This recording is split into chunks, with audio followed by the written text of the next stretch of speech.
Let's start कि object oriented programming क्या होता है? किसी को मालूम है ऑब्जेक्ट ओरिएंटेड प्रोग्रामिंग की डेफिनेशन क्या होती है? Sir, where we mainly focus on the objects, not on the procedure or maybe the language.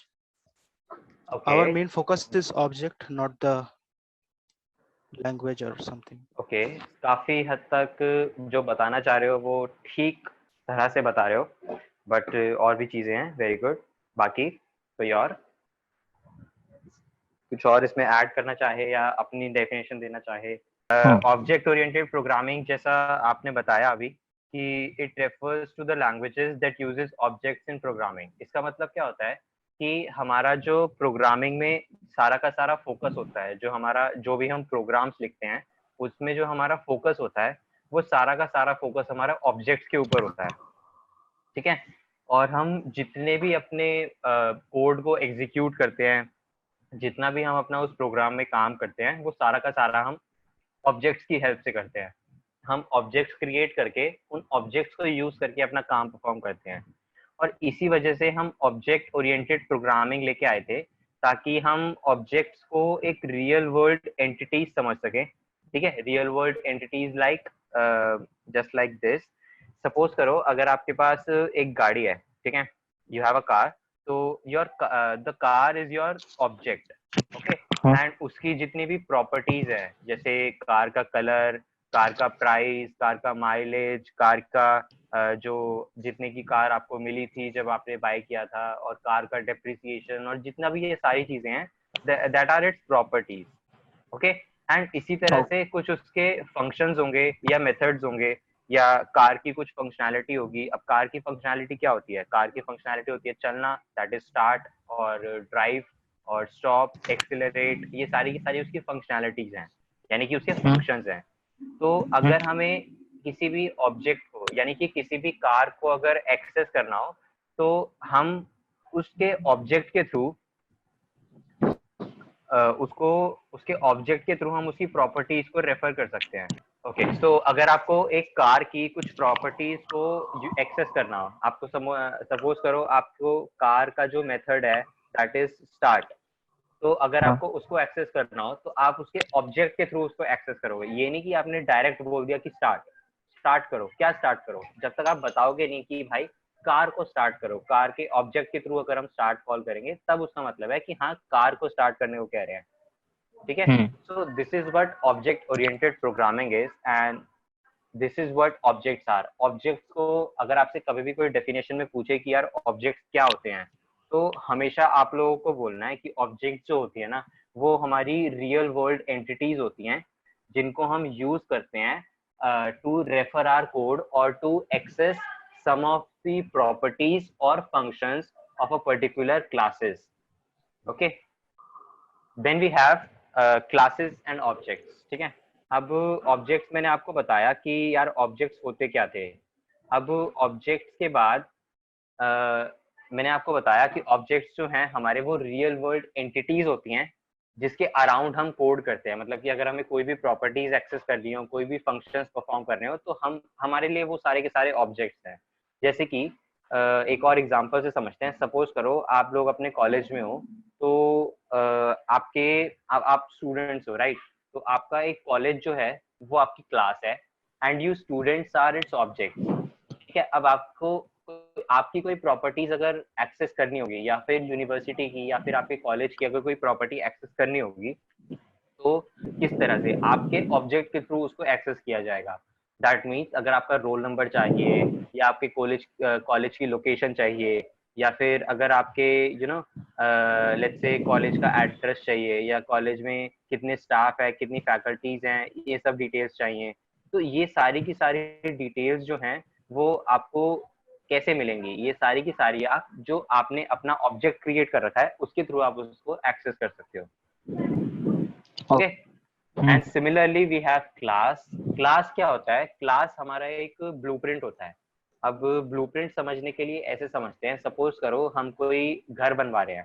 ठीक है, हम कोई घर बनवा रहे हैं, तो हम घर बनवाते टाइम हम उसका एक ब्लूप्रिंट या फिर एक स्ट्रक्चर तैयार करते हैं कि हाँ यार हमारा जो ये घर है उसकी एंट्रेंस यहाँ से होगी, और उसमें स्टेयर्स यहाँ पे होंगी, और उसमें किचन यहाँ होगा, बेडरूम यहाँ होगा, ड्राइंग रूम यहाँ होगा, ठीक है, और बाकी सारी चीजें यहाँ होंगी। ये सारी की सारी चीजें हम उसमें एक ब्लूप्रिंट बनाते हैं, एक स्ट्रक्चर बनाते हैं, या फिर ऐसा बोले हम एक प्रोटोटाइप बनाते हैं, ठीक है। तो क्लासेस भी हमारी प्रोग्रामिंग में इसी तरह से कुछ होती है, जो कि हमारा एक ब्लूप्रिंट तैयार करके देती है कि हमारा जो ऑब्जेक्ट है वो क्या क्या चीजें कर सकता है। मतलब कि हम अपनी क्लासेस में बताते हैं कि हमारा ऑब्जेक्ट जो है वो कौन से फंक्शंस यूज कर सकता है, और कौन से वेरिएबल्स या फिर कौन सी प्रॉपर्टीज को यूज कर सकता है। जैसे अभी हमने जो कार वाला एग्जांपल देखा था, उसमें अगर हम एक क्लास बनाए व्हीकल के नाम से, ठीक है, हमने एक क्लास बनाई और हमने उसका ऑब्जेक्ट बनाया एक कार नाम से, ठीक है, व्हीकल का हमने एक ऑब्जेक्ट बनाया कार नाम से। तो हम व्हीकल क्लास के अंदर वो सारी चीजें स्पेसिफाई करेंगे जो हमारी कार ऑब्जेक्ट जो है वो एक्सेस कर सकती है या फिर कर सकती है, जैसे कि उसकी प्रॉपर्टीज, यानी कलर हो गया, माइलेज हो गया, ईयर ऑफ मैन्युफैक्चर हो गया, और ये सारी डिटेल्स हो गई। तो that's why we use classes. And classes हमारी क्यों यूजफुल होती है और क्यों हेल्पफुल होती है? बिकॉज क्लासेस की हेल्प से हम यूजर को, अगर आप एक यूजर हो, आप कोई एक सॉफ्टवेयर यूज कर रहे हो, या फिर अगर आप कोई प्रोग्राम को एग्जीक्यूट कर रहे हो, तो आपको मतलब नहीं है कि क्लास के अंदर क्या लिखा है। जब तक आपको आपका ऑब्जेक्ट पता है, जब तक आपको उस क्लास का ऑब्जेक्ट मालूम है, और आपको आपके मतलब की फंक्शनैलिटी पता है कि आपको उस ऑब्जेक्ट से ये काम कराना है, तो ठीक है, उतना आपके लिए काफी है। उसके बाहर क्या है, क्या नहीं है, और कैसे करना है, कैसे नहीं करना, वो सारी चीजें अगर हम नहीं भी जाने तो हमारे लिए काफी है। इसी वजह से क्लासेस जो होती हैं वो आज के टाइम पे, क्लासेस नहीं, जो ऑब्जेक्ट ओरिएंटेड प्रोग्रामिंग होती है वो आज के टाइम पे सबसे ज्यादा प्रेफर्ड होती है। और हम जितनी भी लैंग्वेजेस देखें, वो हमारी जो मॉडर्न प्रोग्रामिंग लैंग्वेजेस हैं, वो सारी की सारी प्रोग्रामिंग लैंग्वेजेस हमारी ऑब्जेक्ट ओरिएंटेड प्रोग्रामिंग के ऊपर ही बेस्ड होती हैं, उसी से डिराइव होके बनती हैं। ओके, तो अब हम जावा में जब हम अपनी क्लासेस क्रिएट करते हैं, तो हम अपनी क्लास को कुछ इस तरह से क्रिएट करते हैं। ये हमारा सिंटैक्स होता है। हम क्या लिखते हैं, पहले हम एक पब्लिक, प्रोटेक्टेड या प्राइवेट, इस तरह का हम एक एक्सेस स्पेसिफाई करते हैं। अब ये क्या होते हैं, पब्लिक, प्रोटेक्टेड, प्राइवेट, ये सब क्या होते हैं, ये मैं आपको बताऊंगा। अगर आपको पता है तो बहुत अच्छी बात है, अगर नहीं पता तो मैं आपको अच्छे से बताऊंगा अभी, ठीक है। उसके बाद हम क्लास कीवर्ड लिखते हैं। क्लास कीवर्ड मतलब हम बता रहे हैं कि इसके आगे, इस वर्ड के आगे जो कुछ भी लिखा होगा वो हमारी क्लास का नाम है, ठीक है। तो जैसे ही हमने व्हीकल लिख दिया, तो हमारे कंपाइलर को, जो हमारा प्रोग्राम रन करेगा, उसको पता लग गया कि हाँ यार, जो क्लास है ना उसका नाम जो है वो व्हीकल है। अब हमारी इसके अंदर जितनी भी प्रॉपर्टीज होंगी वो व्हीकल क्लास के अंदर होंगी, यानी कि वो उसका सारा का सारा प्रोटोटाइप है, उसका सारा का सारा ब्लूप्रिंट है, ठीक है। और उसके अंदर हम जितने भी हमारे वेरिएबल्स होते हैं, इंटीजर टाइप के, डबल टाइप के, स्ट्रिंग टाइप के, बूलियन टाइप के, या किसी भी टाइप के, या एरे टाइप के, अगर आपको किसी भी टाइप के वेरिएबल्स क्रिएट करने हैं तो you can create that easily inside your classes. अगर आपको कोई फंक्शंस क्रिएट करने हैं तो आप फंक्शंस भी क्रिएट कर सकते हो, राइट। तो ये काम होता है हमारा क्लास का। एंड जैसा कि मैंने बताया कि हम क्लास कीवर्ड को यूज करते हैं टू रिप्रेजेंट अ क्लास। जहाँ कहीं भी आपको क्लास वर्ड लिखा दिख जाए, जहाँ कहीं भी आपको ये लिखा दिख जाए, मतलब समझ जाओ कि हाँ, यहाँ पे हमारी एक क्लास बनी हुई है जावा में, ठीक है। और ये बात आप में से काफी लोग जानते भी होंगे और काफी नहीं जानते होंगे शायद, कि हमारा जो मेन प्रोग्राम, जो हम जावा में प्रोग्राम लिखते हैं, जो भी हम कोड करते हैं, वो सारा का सारा कोड हमेशा क्लासेस के अंदर ही होता है। हम जितना भी अपना कोड लिखते हैं वो हमेशा हम अपना किसी ना किसी क्लास के अंदर लिखते हैं,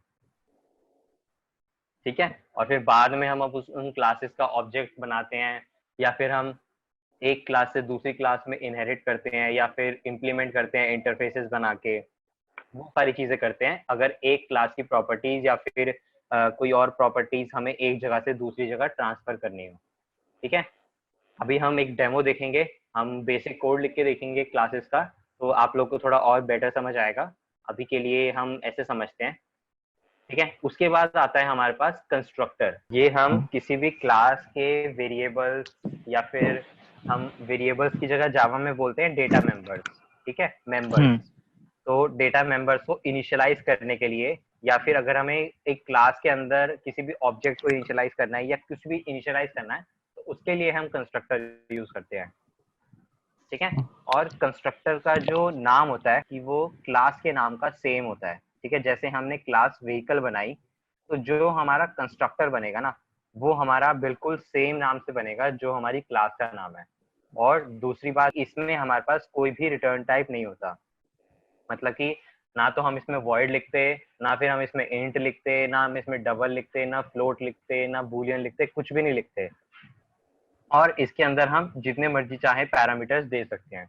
अगर हमने अपने कंस्ट्रक्टर में एक भी पैरामीटर नहीं दिया, तो वो होता है हमारा डिफॉल्ट कंस्ट्रक्टर, इसको हम बोलते हैं डिफॉल्ट कंस्ट्रक्टर। ओके,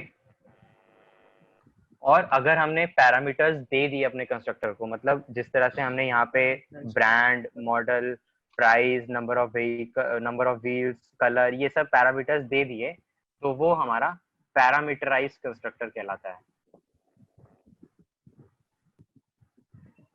ठीक है, तो अगर आपसे कोई भी पूछे कि यार डिफॉल्ट कंस्ट्रक्टर क्या होते हैं, पैरामीटराइज कंस्ट्रक्टर क्या होते हैं, इन दोनों में डिफरेंस क्या होता है, तो आप अब बता सकते हो कि डिफॉल्ट कंस्ट्रक्टर होता है जिसमें हमारे पास कोई भी पैरामीटर स्पेसिफाई नहीं होते, हम उसको इनिशियलाइज करते हैं बिल्कुल ब्लैंक, उसके अंदर हम एक भी पैरामीटर नहीं डालते।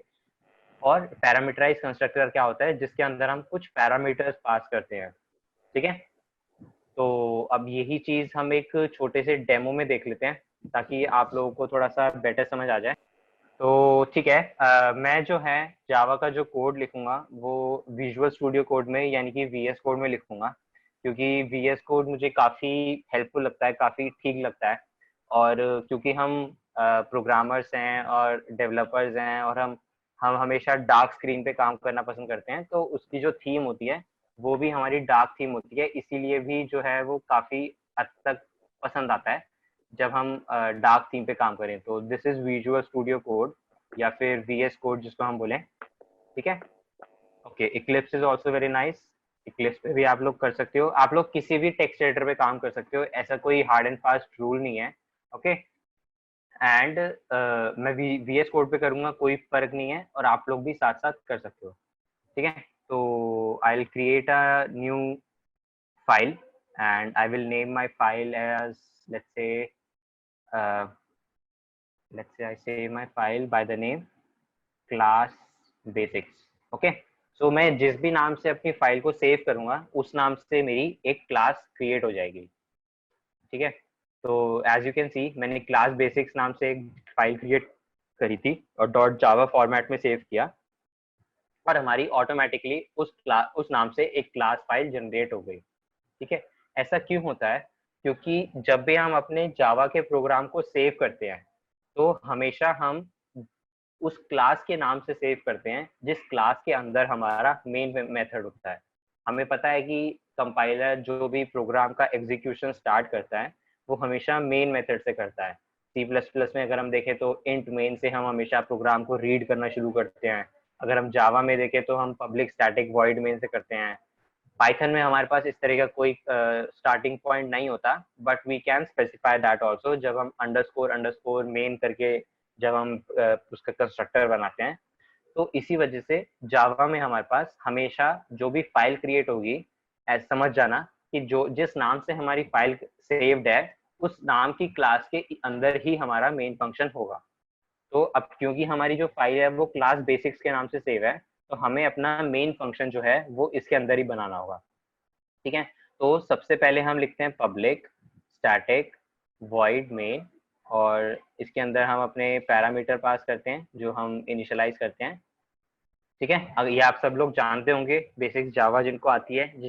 तो अब क्या करते हैं हम, लेट्स से अपनी क्लास के अंदर हम सबसे बेसिक प्रोग्राम लिखते हैं, दैट इज हेलो वर्ल्ड का। ठीक है, हमने बिल्कुल बेसिक हेलो वर्ल्ड का प्रोग्राम लिखा। अगर हमें कुछ प्रिंट करना हो स्क्रीन पे तो हम system dot out dot println लिखते हैं, राइट। अब हमें क्या करना है, अपने प्रोग्राम को जो है वो रन करना है। तो रन करने से पहले हम उसको कंपाइल करते हैं। ठीक है, कंपाइल करने के लिए अगर आपका ये टर्मिनल ओपन नहीं हो, अगर आप वीएस कोड यूज कर रहे हो तो आप यहाँ पे टर्मिनल पे क्लिक करके अपना टर्मिनल ओपन कर सकते हो। Then you can just direct your path to the folder जहाँ पे आपने अपनी ये फाइल सेव करी है, ठीक है। और अगर आप इक्लिप्स यूज कर रहे हो तो आप लोग को पता होगा कैसे रन करते हैं, इंटेलिजे कर रहे हो, नेटबीन्स कर रहे हो, तो आप ये सब चीजें जानते होंगे कि कैसे अपना प्रोग्राम रन करते हैं, राइट।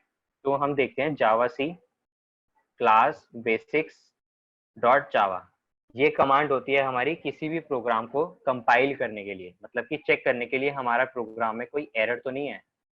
तो जैसे ही हम एंटर प्रेस करेंगे, अगर कोई एरर मैसेज होगा तो वो यहाँ पे हमारा डिस्प्ले हो जाएगा, ठीक है। अब क्योंकि हमारा कोई एरर नहीं है तो हम अपने प्रोग्राम को रन कर सकते हैं।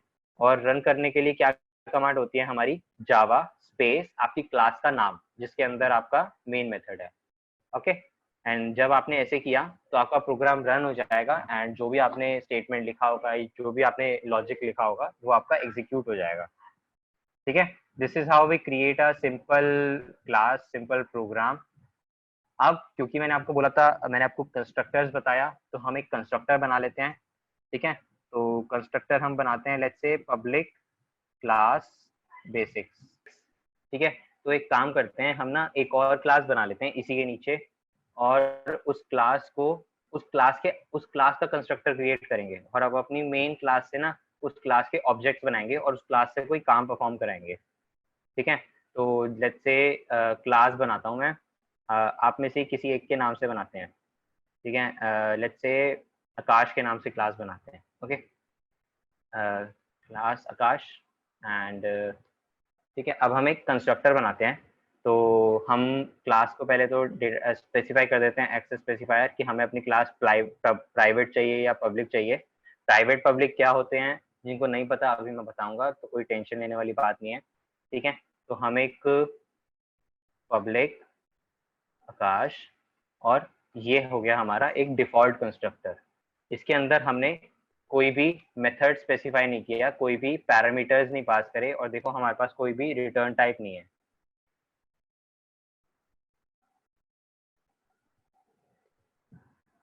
ठीक है। तो इसीलिए ये है हमारा एक डिफॉल्ट कंस्ट्रक्टर, और जिसको हम बोलते हैं अनपैरामीटराइज्ड कंस्ट्रक्टर, ठीक है। तो आप जब भी अपनी क्लास, इस क्लास का एक ऑब्जेक्ट क्रिएट करोगे, और उस ऑब्जेक्ट के अंदर अगर हम कोई भी पैरामीटर स्पेसिफाई नहीं करेंगे, तो हमारा ये वाला कंस्ट्रक्टर बाय डिफॉल्ट कॉल हो जाएगा। और एक बात और, जब भी हम अपनी क्लासेस का ऑब्जेक्ट क्रिएट करते हैं, तो सबसे पहले हमारा कंस्ट्रक्टर कॉल होता है उस क्लास का, ठीक है। इसीलिए हम बोलते हैं कि हम कंस्ट्रक्टर्स जब भी बना रहे हैं, तो हाँ। कंस्ट्रक्टर्स बनाने का मतलब है कि हम उसके जो ऑब्जेक्ट्स हैं या फिर उसके जो वेरिएबल्स हैं उनको इनिशियलाइज कर रहे हैं, ठीक है। तो इसी तरह से अगर हम एक पैरामीटराइज कंस्ट्रक्टर बनाएं, लेट्स से हमने एक कंस्ट्रक्टर बनाया पब्लिक की और नाम से, और इसके अंदर हमने लेट्स से दो पैरामीटर्स दे दिए, लेट्स से इंटीजर देते हैं, int a and int b. तो ये हो गया हमारा एक पैरामीटराइज कंस्ट्रक्टर,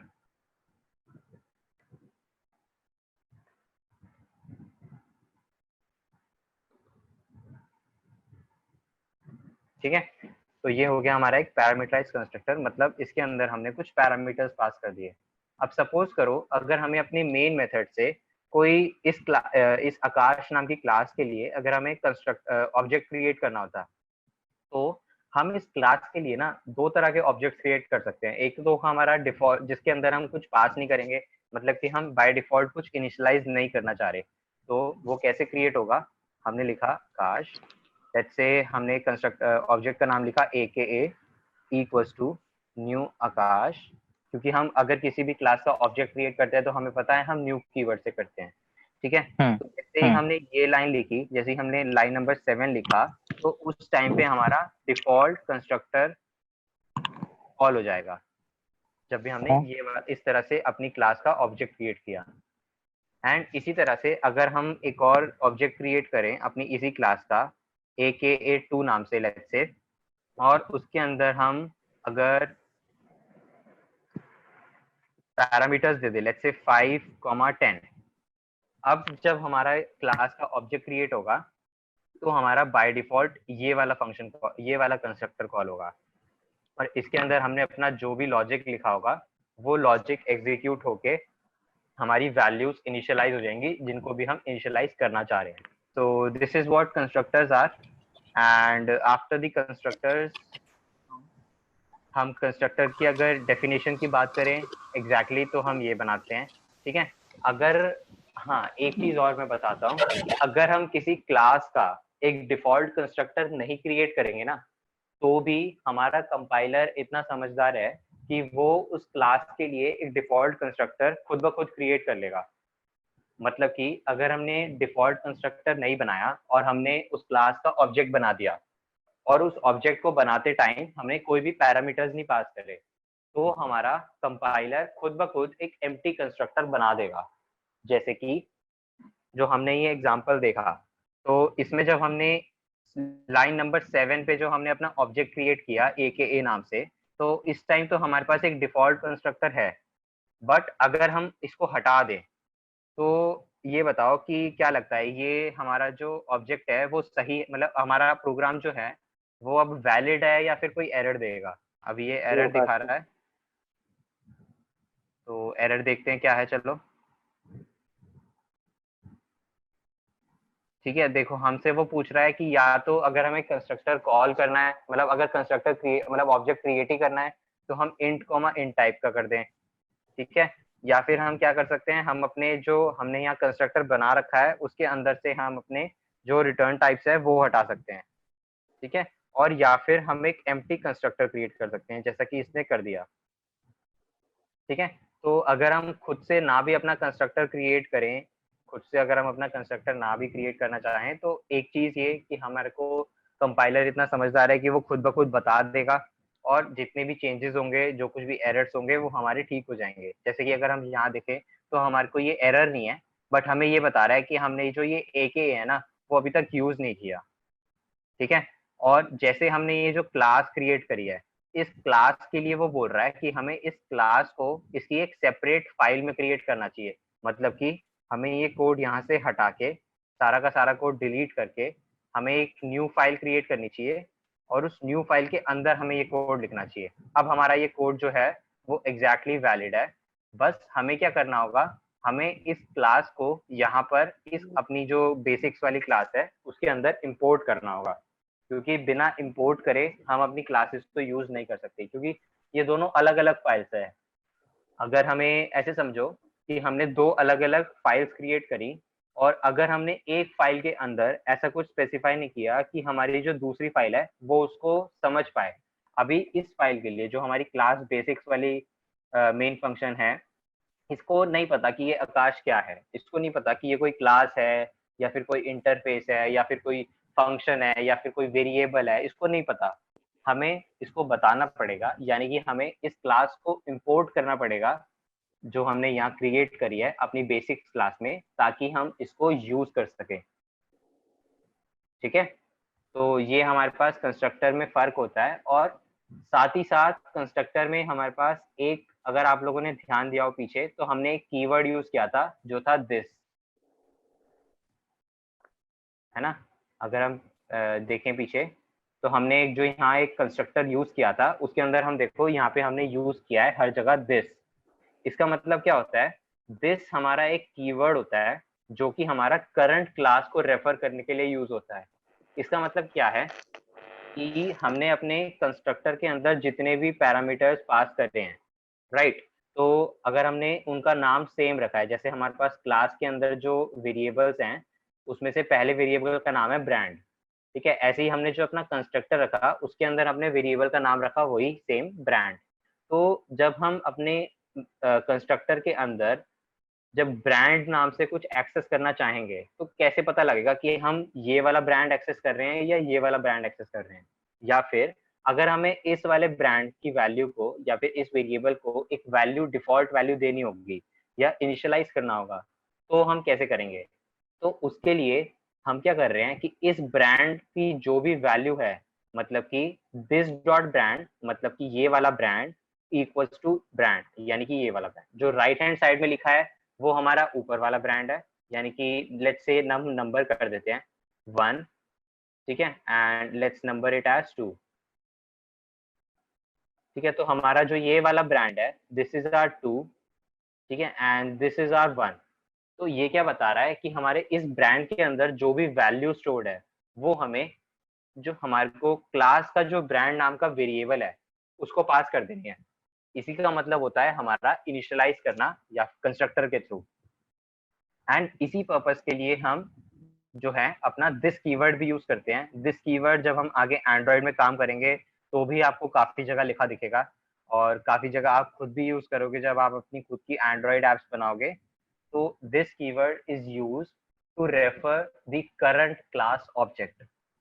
ठीक है, समझ आया? तो this is what constructor is about. Constructors जो हैं हम एंड्रॉइड में काफी यूज करेंगे, तो इसको अच्छे से थोड़ा सा दिमाग में बिठा लेना और इस पे एक दो क्वेश्चंस करके देख लेना, ताकि तुम लोगों को पता लग जाए कि कंस्ट्रक्टर कैसे काम करते हैं, दिस कीवर्ड का क्या काम होता है, और किस तरह से हम सारी चीज़ों को इनिशियलाइज करते हैं। ठीक है, और क्लासेस में जो डिफॉल्ट वैल्यूज है हमें अगर वो इनिशियलाइज करनी हो तो वो किस तरह से करते हैं, उसके लिए कुछ क्वेश्चंस प्रैक्टिस कर लेना। मैं आपको कुछ क्वेश्चंस दूंगा अभी, ठीक है? आप लोगों को मैं कहूंगा कि अभी क्लास में ही करने को, और फिर हम उनके सॉल्यूशंस डिस्कस करेंगे। Let's move forward. Now we have these access modifiers. मैंने अभी आपको जब बताया तो मैं आपको बार बार बोला कि एक्सेस मॉडिफायर्स कुछ होते हैं, मैं आपको बताऊंगा बताऊंगा। तो let's talk about it now. हमारे पास 4 तरह के एक्सेस मॉडिफायर्स होते हैं, जिसमें से हम जनरली 2 तरह के यूज करते हैं, और वो 2 हैं हमारे फर्स्ट और सेकंड, यानी कि प्राइवेट और पब्लिक। ठीक है, प्राइवेट एक्सेस मॉडिफायर क्या होता है हमारा? इसका मतलब क्या है कि ये हमारा विद इन द क्लास इसका स्कोप होता है। हम क्लासेस की जब भी बात करते हैं ना, तो उस टाइम हम स्कोप की बात करते हैं। स्कोप का मतलब क्या है कि ये क्लास, इस क्लास के जितने भी अपने वेरिएबल्स हैं, जितने भी अपने मेंबर्स हैं, और जितने भी बाकी सारी प्रॉपर्टीज है, वो सारी की सारी प्रॉपर्टीज और कौन कौन यूज कर सकता है। ठीक है, अगर हम उसको प्राइवेट रख दे, प्राइवेट का इंग्लिश मतलब भी होता है कि बिल्कुल प्राइवेट रहना, और कोई और उसको देख ना पाए, उसको एक्सेस ना कर पाए, उसको चेंज ना कर पाए। तो अगर हमने किसी क्लास को प्राइवेट बना दिया, तो उसका मतलब क्या है कि कोई और क्लास उसको ना तो एक्सटेंड कर सकती है, मतलब कि इनहेरिट कर सकती है, और ना ही उस क्लास को यूज कर सकती है, ना ही मतलब उस क्लास का कोई ऑब्जेक्ट क्रिएट करके अपना काम नहीं निकलवा सकती। अब हम ये चीज थोड़ा सा रियल लाइफ एग्जांपल से समझते हैं। ठीक है, तो सपोज करो आप लोग एक बैंक में गए, ठीक है, कैश विड्रॉ कराने या फिर कुछ कैश डिपॉजिट कराने एक बैंक में गए। तो बैंक में भी जो उनका सॉफ्टवेयर है उसमें कुछ क्लासेस होंगी। तो सपोज करो अगर जो उन्होंने अकाउंट होल्डर की डिटेल्स की क्लास होगी, कुछ इस तरह से उनकी एक क्लास होगी। तो सपोज करो अगर उन्होंने वो क्लास जो है वो पब्लिक बना दी, ठीक है, अकाउंट होल्डर की डिटेल्स की जो क्लास है वो पब्लिक बना दी, मतलब कि सार्वजनिक है, कोई भी देख सकता है, कोई भी उसको चेंज कर सकता है, कोई भी उसमें कोई भी कुछ भी एडिट कर सकता है। तो क्या होगा अगर आपका अकाउंट नंबर पब्लिक हो जाए, या फिर सारे ही अकाउंट नंबर जितने भी बैंक उस बैंक से एसोसिएटेड हैं वो सारे के सारे अगर पब्लिक हो जाएं, तो क्या होगा? कुछ अच्छी बात नहीं होगी। ठीक है, बिल्कुल आपके पैसे निकाल लिए जाएंगे, सबके सारे अकाउंट्स खाली हो जाएंगे थोड़े ही टाइम में, और कोई भी अगर कोई हैकर आ गया या कोई आ गया तो वो सबके अकाउंट्स को जो है वो मैनिपुलेट करके कुछ ना कुछ कर देगा। इसीलिए जब भी हम अपनी क्लासेस क्रिएट करते हैं तो हम हमेशा ध्यान रखते हैं कि हमें अपनी क्लास को पब्लिक क्रिएट करना चाहिए या फिर प्राइवेट क्रिएट करना चाहिए। ठीक है, जैसे हमारा प्राइवेट होता है उसी का ऑपोजिट हमारा पब्लिक होता है। पब्लिक मतलब सार्वजनिक। आप सपोज करो आप किसी मंदिर में जा रहे हो, तो मंदिर का जो गेट होता है वो आपके लिए पब्लिक होता है, आप उसके अंदर कभी भी जा सकते हो, कभी भी बाहर आ सकते हो। अगर वहां पे भी ऐसा कुछ प्राइवेट लगा दे कि यार नहीं हम नहीं तुम नहीं जा सकते, तो वो गलत चीज है, वो एक्सेप्टेबल नहीं है। राइट, तो इसीलिए हमें ध्यान रखना होता है कि हम कौन सी क्लास को पब्लिक बना रहे हैं, कौन सी क्लास को हमें पब्लिक बनाना चाहिए और कौन सी को नहीं बनाना चाहिए। इसीलिए आप लोगों ने ध्यान दिया अगर, तो हमने जो ये डिफॉल्ट अपनी क्लास क्रिएट करी थी क्लास बेसिक्स नाम से, बाय डिफॉल्ट देखो इसने हमारी जो क्लास बनाई है वो पब्लिक क्लास बनाई है। हमने अपनी ये क्लास जो है वो पब्लिक इसीलिए बनाई है क्योंकि हमारा जो मेन फंक्शन है, हम चाहते हैं ऐसा कुछ कि हमारा जो मेन फंक्शन है जहाँ से हमारा सारा का सारा कोड एग्जीक्यूट हो रहा है वो किसी को एक्सेसिबल ही ना हो, मतलब कि कोई भी क्लास जो है वो एग्जीक्यूट ही ना कर पाए मेन फंक्शन को, या फिर हमारा जो कंपाइलर है वो ही एग्जीक्यूट ना कर पाए मेन फंक्शन को। अगर ऐसा कुछ हो गया तो हमारा तो प्रोग्राम कभी एग्जीक्यूट ही नहीं होगा। अगर हम अपनी जो मेन क्लास है उसी को अगर हमने प्राइवेट बना दिया, तो उसका मतलब क्या है कि कोई उसकी प्रॉपर्टीज को छू ही नहीं सकता, उस पर कोई चेंजेस कर ही नहीं सकता। तो ये तो खराब चीज हो गई, राइट। तो इसीलिए हम अपनी जो हमेशा मेन क्लास रखते हैं और जो मेन फंक्शन रखते हैं उनको हम हमेशा पब्लिक रखते हैं। इसीलिए हम हमेशा लिखते हैं पब्लिक स्टैटिक वॉइड में। आपको कभी भी ऐसा लिखा नहीं दिखेगा कि प्राइवेट स्टैटिक वॉइड में, क्योंकि अगर मेन फंक्शन ही आपका प्राइवेट हो गया तो मतलब कि आप तो प्राइवेट चीज में तो आप कोई मैनिपुलेशन या फिर कुछ भी काम कर ही नहीं सकते। तो मतलब कि आपका प्रोग्राम ही नहीं एग्जीक्यूट होगा और आपका कोड गलत दिखा देगा और वो आपको कंपाइल टाइम एरर ही दे देगा कि main method should be public या इस तरह से करके। चलो एक बार ट्राई करके देखते हैं, ठीक है, कि अगर हम इसको प्राइवेट कर दें, तो अगर हम अपने मेन मेथड को प्राइवेट कर दें तो हमें क्या एरर मिलता है, एरर मिलता भी है कि नहीं मिलता, या वो स्टिल एग्जीक्यूट हो जाता है। तो let's make it as private, ठीक है। तो देखो, let's run it now. Java C class basics dot java, okay, and java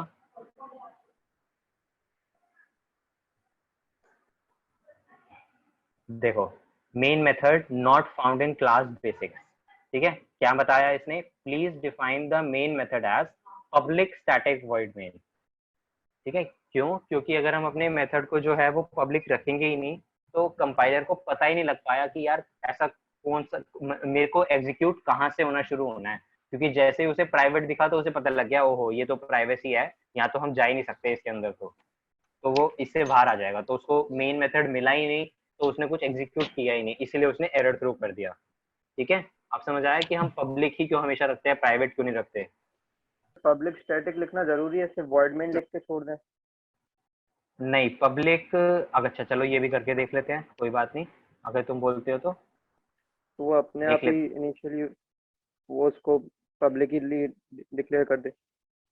देखो इसने हमें अभी भी सेम एरर दिया है जो कि दिया है इसने, पब्लिक स्टैटिक वॉइड मेन। ऐसा क्यों होता है वो मैं तुम्हें बताऊंगा जब मैं तुम्हें स्टैटिक के बारे में बताऊंगा, ठीक है। स्टैटिक अभी मैं तुम्हें बताऊंगा, अभी ही बताऊंगा थोड़ी देर में कि स्टैटिक का मतलब क्या होता है और क्यों यूज करते हैं, और हम अपने मेन मेथड के आगे स्टैटिक क्यों लगाते हैं और उसको लगाए बिना हमें ये एरर क्यों दे रहा है, ठीक है, अभी बताऊंगा मैं तुम्हें।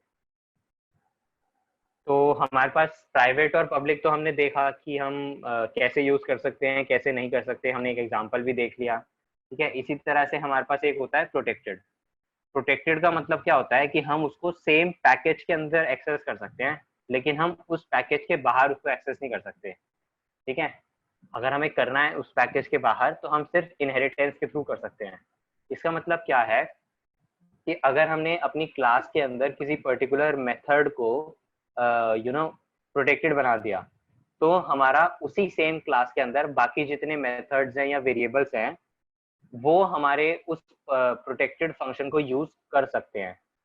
बट अगर हमें उस क्लास के बाहर उस प्रोटेक्टेड मेथड को यूज करना है तो हमें उसको इनहेरिट कराना पड़ेगा, मतलब कि हमें उसके कुछ प्रॉपर्टीज हम जो दूसरी अपनी क्लास क्रिएट करने हैं उसको देनी पड़ेगी ताकि हम उस प्रोटेक्टेड मेंबर फंक्शन को यूज कर पाए, उस प्रोटेक्टेड फंक्शन को यूज कर पाए, ठीक है। And now we comes to the part जो मैंने आपको बोला था, दैट इज स्टैटिक। स्टैटिक का मतलब क्या होता है, तो स्टैटिक समझने के लिए भी ना हम एक एग्जांपल से समझते हैं। अब सपोज करो, सपोज करते हैं हम सारे के सारे ना एक ही जगह से हैं, लेट्स से हम सारे के सारे ऑब्वियसली एक ही जगह से हैं, दैट इज इंडिया। तो हम एक प्रोग्राम लिख रहे हैं जिसमें हमसे कंट्री पूछी है, ठीक है, हमसे कंट्री पूछी है और हम सब अपने अपने जब वैल्यूज को एंटर करेंगे या फिर सेव करने का ट्राई करेंगे तो हम सब लिखेंगे कंट्री नेम में इंडिया, राइट। तो इस केस में क्या है, हम जितने भी पार्टिसिपेंट्स हैं, जितने भी हम लोग हैं, 8-9 लोग हैं, जितने भी लोग हैं, हम सब individually India India India India अलग अलग लिखेंगे। तो जो हमारा प्रोग्राम है, जो वो जिस मेमोरी में स्टोर्ड है, हमारे सिस्टम में जिस मेमोरी में हमारा प्रोग्राम स्टोर्ड है, वो प्रोग्राम उस मेमोरी को कंज्यूम तो कर रहा है, राइट। हम जो ये वेरिएबल्स बना रहे हैं, जो हम जितने भी एरे लिस्ट बनाएंगे, जितने भी एरेज बनाते हैं या जो कुछ भी बनाते हैं, हम उनको जहाँ स्टोर करते हैं वो हमारा एक्चुअली तो कंप्यूटर की मेमोरी कंज्यूम कर रहा है ना। तो अगर हम सेम ही चीज को 10 बार स्टोर करेंगे तो उसका कोई फायदा नहीं है, राइट। अगर हम इंडिया इंडिया इंडिया इंडिया 10 बार अगर स्टोर करें तो कोई फायदा नहीं है। इनफैक्ट उसकी जगह हम क्या कर सकते हैं, हम उस वेरिएबल को स्टैटिक रख देते हैं। ठीक है, स्टैटिक रखने से क्या होगा कि हमारा उस वेरिएबल जो स्टोर होगा ना मेमोरी में, वो सिर्फ एक ही बार स्टोर होगा। अगर इंडिया नाम से हमने एक वेरिएबल बना दिया जिसको हमने आगे लिख दिया स्टैटिक, तो उसका मतलब क्या है कि हमारा जो वो वेरिएबल स्टोर होगा इंडिया नाम से, उसकी सिर्फ एक ही कॉपी सेव होगी हमारी मेमोरी में, और बाकी जो 9 कॉपीज हैं या 8 कॉपीज हैं वो सेव नहीं होंगी। तो इससे क्या होगा, हमारा 8-9 टाइम्स जो मेमोरी है वो सेव हो गया। इसीलिए जो भी हमारा मेन फंक्शन होता है उसको हम स्टैटिक रखते हैं, ताकि हमारा जो मेन फंक्शन है, जो हमारा मेमोरी में मेन फंक्शन लोड होगा, सेव होगा, उसकी सिर्फ एक ही कॉपी जनरेट हो, उससे ज्यादा कॉपी जनरेट ना हो। इसका मतलब क्या है, सपोज करो मैंने एक प्रोग्राम लिख दिया और मैंने उसको सेव करके रख दिया। अब अगर बिना स्टैटिक के, सपोज करो जावा ने अपना अलाउ कर रखा है कि ठीक है तुम अपना मेन फंक्शन बनाओ, बिना स्टैटिक के तुम बना सकते हो। अगर उसने ऐसा कर दिया तो क्या होगा कि सपोज मैंने सेव करके रख दिया, अब तुम आए, तुमने क्या किया, वो प्रोग्राम को रन किया अपना, वही जावा सी कंपाइल करके फिर रन कर दिया, तो क्या होगा कि उस मेन फंक्शन के लिए एक मेमोरी स्पेस क्रिएट हो जाएगी। ठीक है, तुमने अपना काम कर लिया, तुम चले गए। अब दूसरा बंदा आया, दूसरे बंदे ने क्या किया, उसने भी दोबारा से वही कंपाइल किया, रन किया और वो चला गया। लेकिन इस टाइम क्या हुआ, जो पहले से जो हमारा मेन फंक्शन लोडेड था मेमोरी में वो नहीं एग्जीक्यूट हुआ, उसने एक नया मेन फंक्शन क्रिएट किया, उसको दोबारा से मेमोरी में लोड किया, उसके सारे जितने भी उससे जितनी भी क्लासेस डिफाइन हो रही थी, जितना भी उसमें काम हो रहा था, वो सारा का सारा काम उसने दोबारा से किया और फिर उसके बाद उसने एग्जीक्यूट किया। ठीक है, तो क्या हो गया, अगर मान लो 10 बंदे आए तो 10 बार उसने मेन फंक्शन के लिए ही 10 अलग अलग मेमोरी बार 10 बार अलग अलग मेमोरीज क्रिएट करी। तो ये तो हमें समझ आ गया कि यार 10 बार क्रिएट करने का तो कोई सेंस ही नहीं है। जो कोड तुमने एग्जीक्यूट किया मेन फंक्शन का, वही कोड तो मेन फंक्शन का बाकी सबके लिए भी रहेगा। तो इसीलिए हम अपने मेन फंक्शन को हमेशा स्टैटिक रखते हैं। इसीलिए जावा डेवलपर्स ने जब जावा बिल्ड किया, जब कंपाइलर बिल्ड किया उसका, तो उन्होंने उसको स्टैटिक रखा, ताकि हमारा जो मेन फंक्शन है वो एक ही कॉपी जनरेट करे और उसकी वजह से हमारा मेमोरी का कभी इशू ना आए। ठीक है, समझ आया अब? तो ये होता है हमारा स्टैटिक। अब आपको अगर कहीं भी स्टैटिक कीवर्ड लिखा दिख जाए और उसके आगे अगर आपको कोई भी फंक्शन या कोई भी वेरिएबल लिखा दिख जाए ना, तो समझ जाना कि ये जो वेरिएबल है या ये जो हमारा फंक्शन है, उसकी हमारी सिर्फ एक कॉपी जनरेट होगी हमारे पूरे के पूरे प्रोग्राम में। ठीक है, और मेन मेथड तो हमारा स्टैटिक रहता ही है, तो उसको तो हम कभी छेड़ेंगे नहीं, उसको कभी हम चेंज करेंगे नहीं, राइट। तो इस तरह से हम अपना से बचा सकते हैं, अपने प्रोग्राम को और एफिशिएंट बना सकते हैं। ठीक है, और उसके अलावा दूसरा हमारे पास एक्सेस मॉडिफायर है, वो है फाइनल। सकते हैं मतलब फाइनल, मतलब फाइनल एक बार जो हो गया वो फाइनल है। तो वही मतलब फाइनल का जावा में भी होता है, विच मीन्स कि अगर तुमने कोई वेरिएबल या फिर कोई फंक्शन या फिर कोई क्लास, कुछ भी पॉसिबल है, वेरिएबल भी, फंक्शन भी या फिर क्लास भी, अगर तुमने उसे फाइनल बना दिया तो मतलब कि अब तुम उसके वैल्यूज को चेंज नहीं कर सकते। ठीक है, सपोज इसको भी एग्जांपल से समझते हैं कि हमने अपना जो है वो अपनी सिटीजनशिप लिखवा ली। ठीक है, तो सिटीजनशिप वाला जो हमारा कॉलम है, तो हमारा जो प्रोग्राम जो डेटाबेस में जो उनका सेव होगा, तो उसमें उन्होंने उसको फाइनल रख दिया होगा। क्यों? क्योंकि हमारी जो एक बार सिटीजनशिप असाइन हो गई, या फिर सिटीजनशिप में भी में change due to relocation and all, तो सिटीजनशिप नहीं रखते, हम रखते हैं डेट ऑफ बर्थ। ठीक है, डेट ऑफ बर्थ एक बार जो डेटाबेस में या सेंसस के डेटा में जो सेव हो गई, जो भी आपकी डेट ऑफ बर्थ है, तो वो हमेशा वही रहेगी, है ना, फाइनल हो गई। तो इसका मतलब क्या होता है कि हम हमेशा फाइनल उन क्लासेस को या फिर फंक्शंस को या वेरिएबल्स को रखते हैं जिनकी वैल्यूज हम कभी भी चेंज नहीं करना चाहते। हम नहीं चाहते कि बाय एक्सीडेंट या फिर बाय चांस या फिर जानबूझ के कोई भी यूजर या फिर कोई भी हैकर या कोई भी बंदा जो है इसको चेंज ना कर पाए, क्योंकि अगर ऐसा होता तो सारे लोग जो है वो अपनी डेट ऑफ बर्थ चेंज करने में लग जाते हैं depending on admissions and all, और इस तरह से इसीलिए इन सबको ऐसे फाइनल रखा गया, अल्टीमेट रखा गया, जिसकी वजह से ये ना चेंज हो पाए। सेम कॉन्सेप्ट है जावा में। अगर हमने कोई क्लास को फाइनल बना दिया या किसी वेरिएबल को फाइनल बना दिया या फिर किसी उसको फंक्शन को फाइनल बना दिया, तो दैट मीन्स हम उसकी वैल्यूज को चेंज नहीं कर सकते। अगर हमने किसी वेरिएबल को लिखा final int a equals to 10, तो अब जो हमारा a है वो 10 ही रहेगा भाई। पूरे प्रोग्राम में हमारा वो जो a है वो 10 ही रहेगा, उसकी जगह तुम उसको 11 तक नहीं कर सकते और ना उसको कम कर सकते। ठीक है, तो ये होते हैं हमारे फाइनल और स्टैटिक कीवर्ड्स। ये भी हमें एंड्रॉइड में बहुत फ्रीक्वेंटली देखने को मिलेंगे। ठीक है, तो अभी तक हमने एंड्रॉइड के पर्सपेक्टिव से क्या क्या जाना। एक तो हमें फाइनल बहुत ज्यादा बार देखने को मिलेगा, एक हमें लेट्स से हमें स्टैटिक बहुत ज्यादा देखने को मिलेगा, प्राइवेट और पब्लिक बहुत देखने को मिलेगा, कंस्ट्रक्टर का काम हमें बहुत ज्यादा होगा, और क्लासेस के ऑब्जेक्ट्स क्रिएट करने होंगे हमें बहुत सारे। और अब हम आगे जो थोड़ा सा इनहेरिटेंस वाला पार्ट पढ़ेंगे, वो भी हमारा काफी ज्यादा यूज होता है एंड्रॉइड में। इनफैक्ट जो एंड्रॉइड का आप डिफॉल्ट प्रोजेक्ट स्टार्ट करते हो या प्रोजेक्ट क्रिएट करते हो ना, वो भी आपका जो है उसमें भी इनहेरिटेंस यूज होता है बाय डिफॉल्ट। हम अगर कुछ नहीं भी लिखेंगे ना तो भी इनहेरिटेंस हो रहा है उसमें। तो इतना यूज है, इतना स्ट्रॉन्ग एडवांटेज है या इतना स्ट्रॉन्ग इम्पैक्ट है जावा का एंड्रॉइड पे। ओके, अब हम करते हैं कुछ ऊप्स के पैराडाइम्स। अच्छा, ऊप्स के पैराडाइम्स होते हैं मतलब कि कुछ ऐसी प्रॉपर्टीज जिसकी वजह से हमारा जो ऊप्स है वो इतना यूज होता है, या फिर उसके जो एक तरह से हम बोल सकते हैं उसके फीचर्स।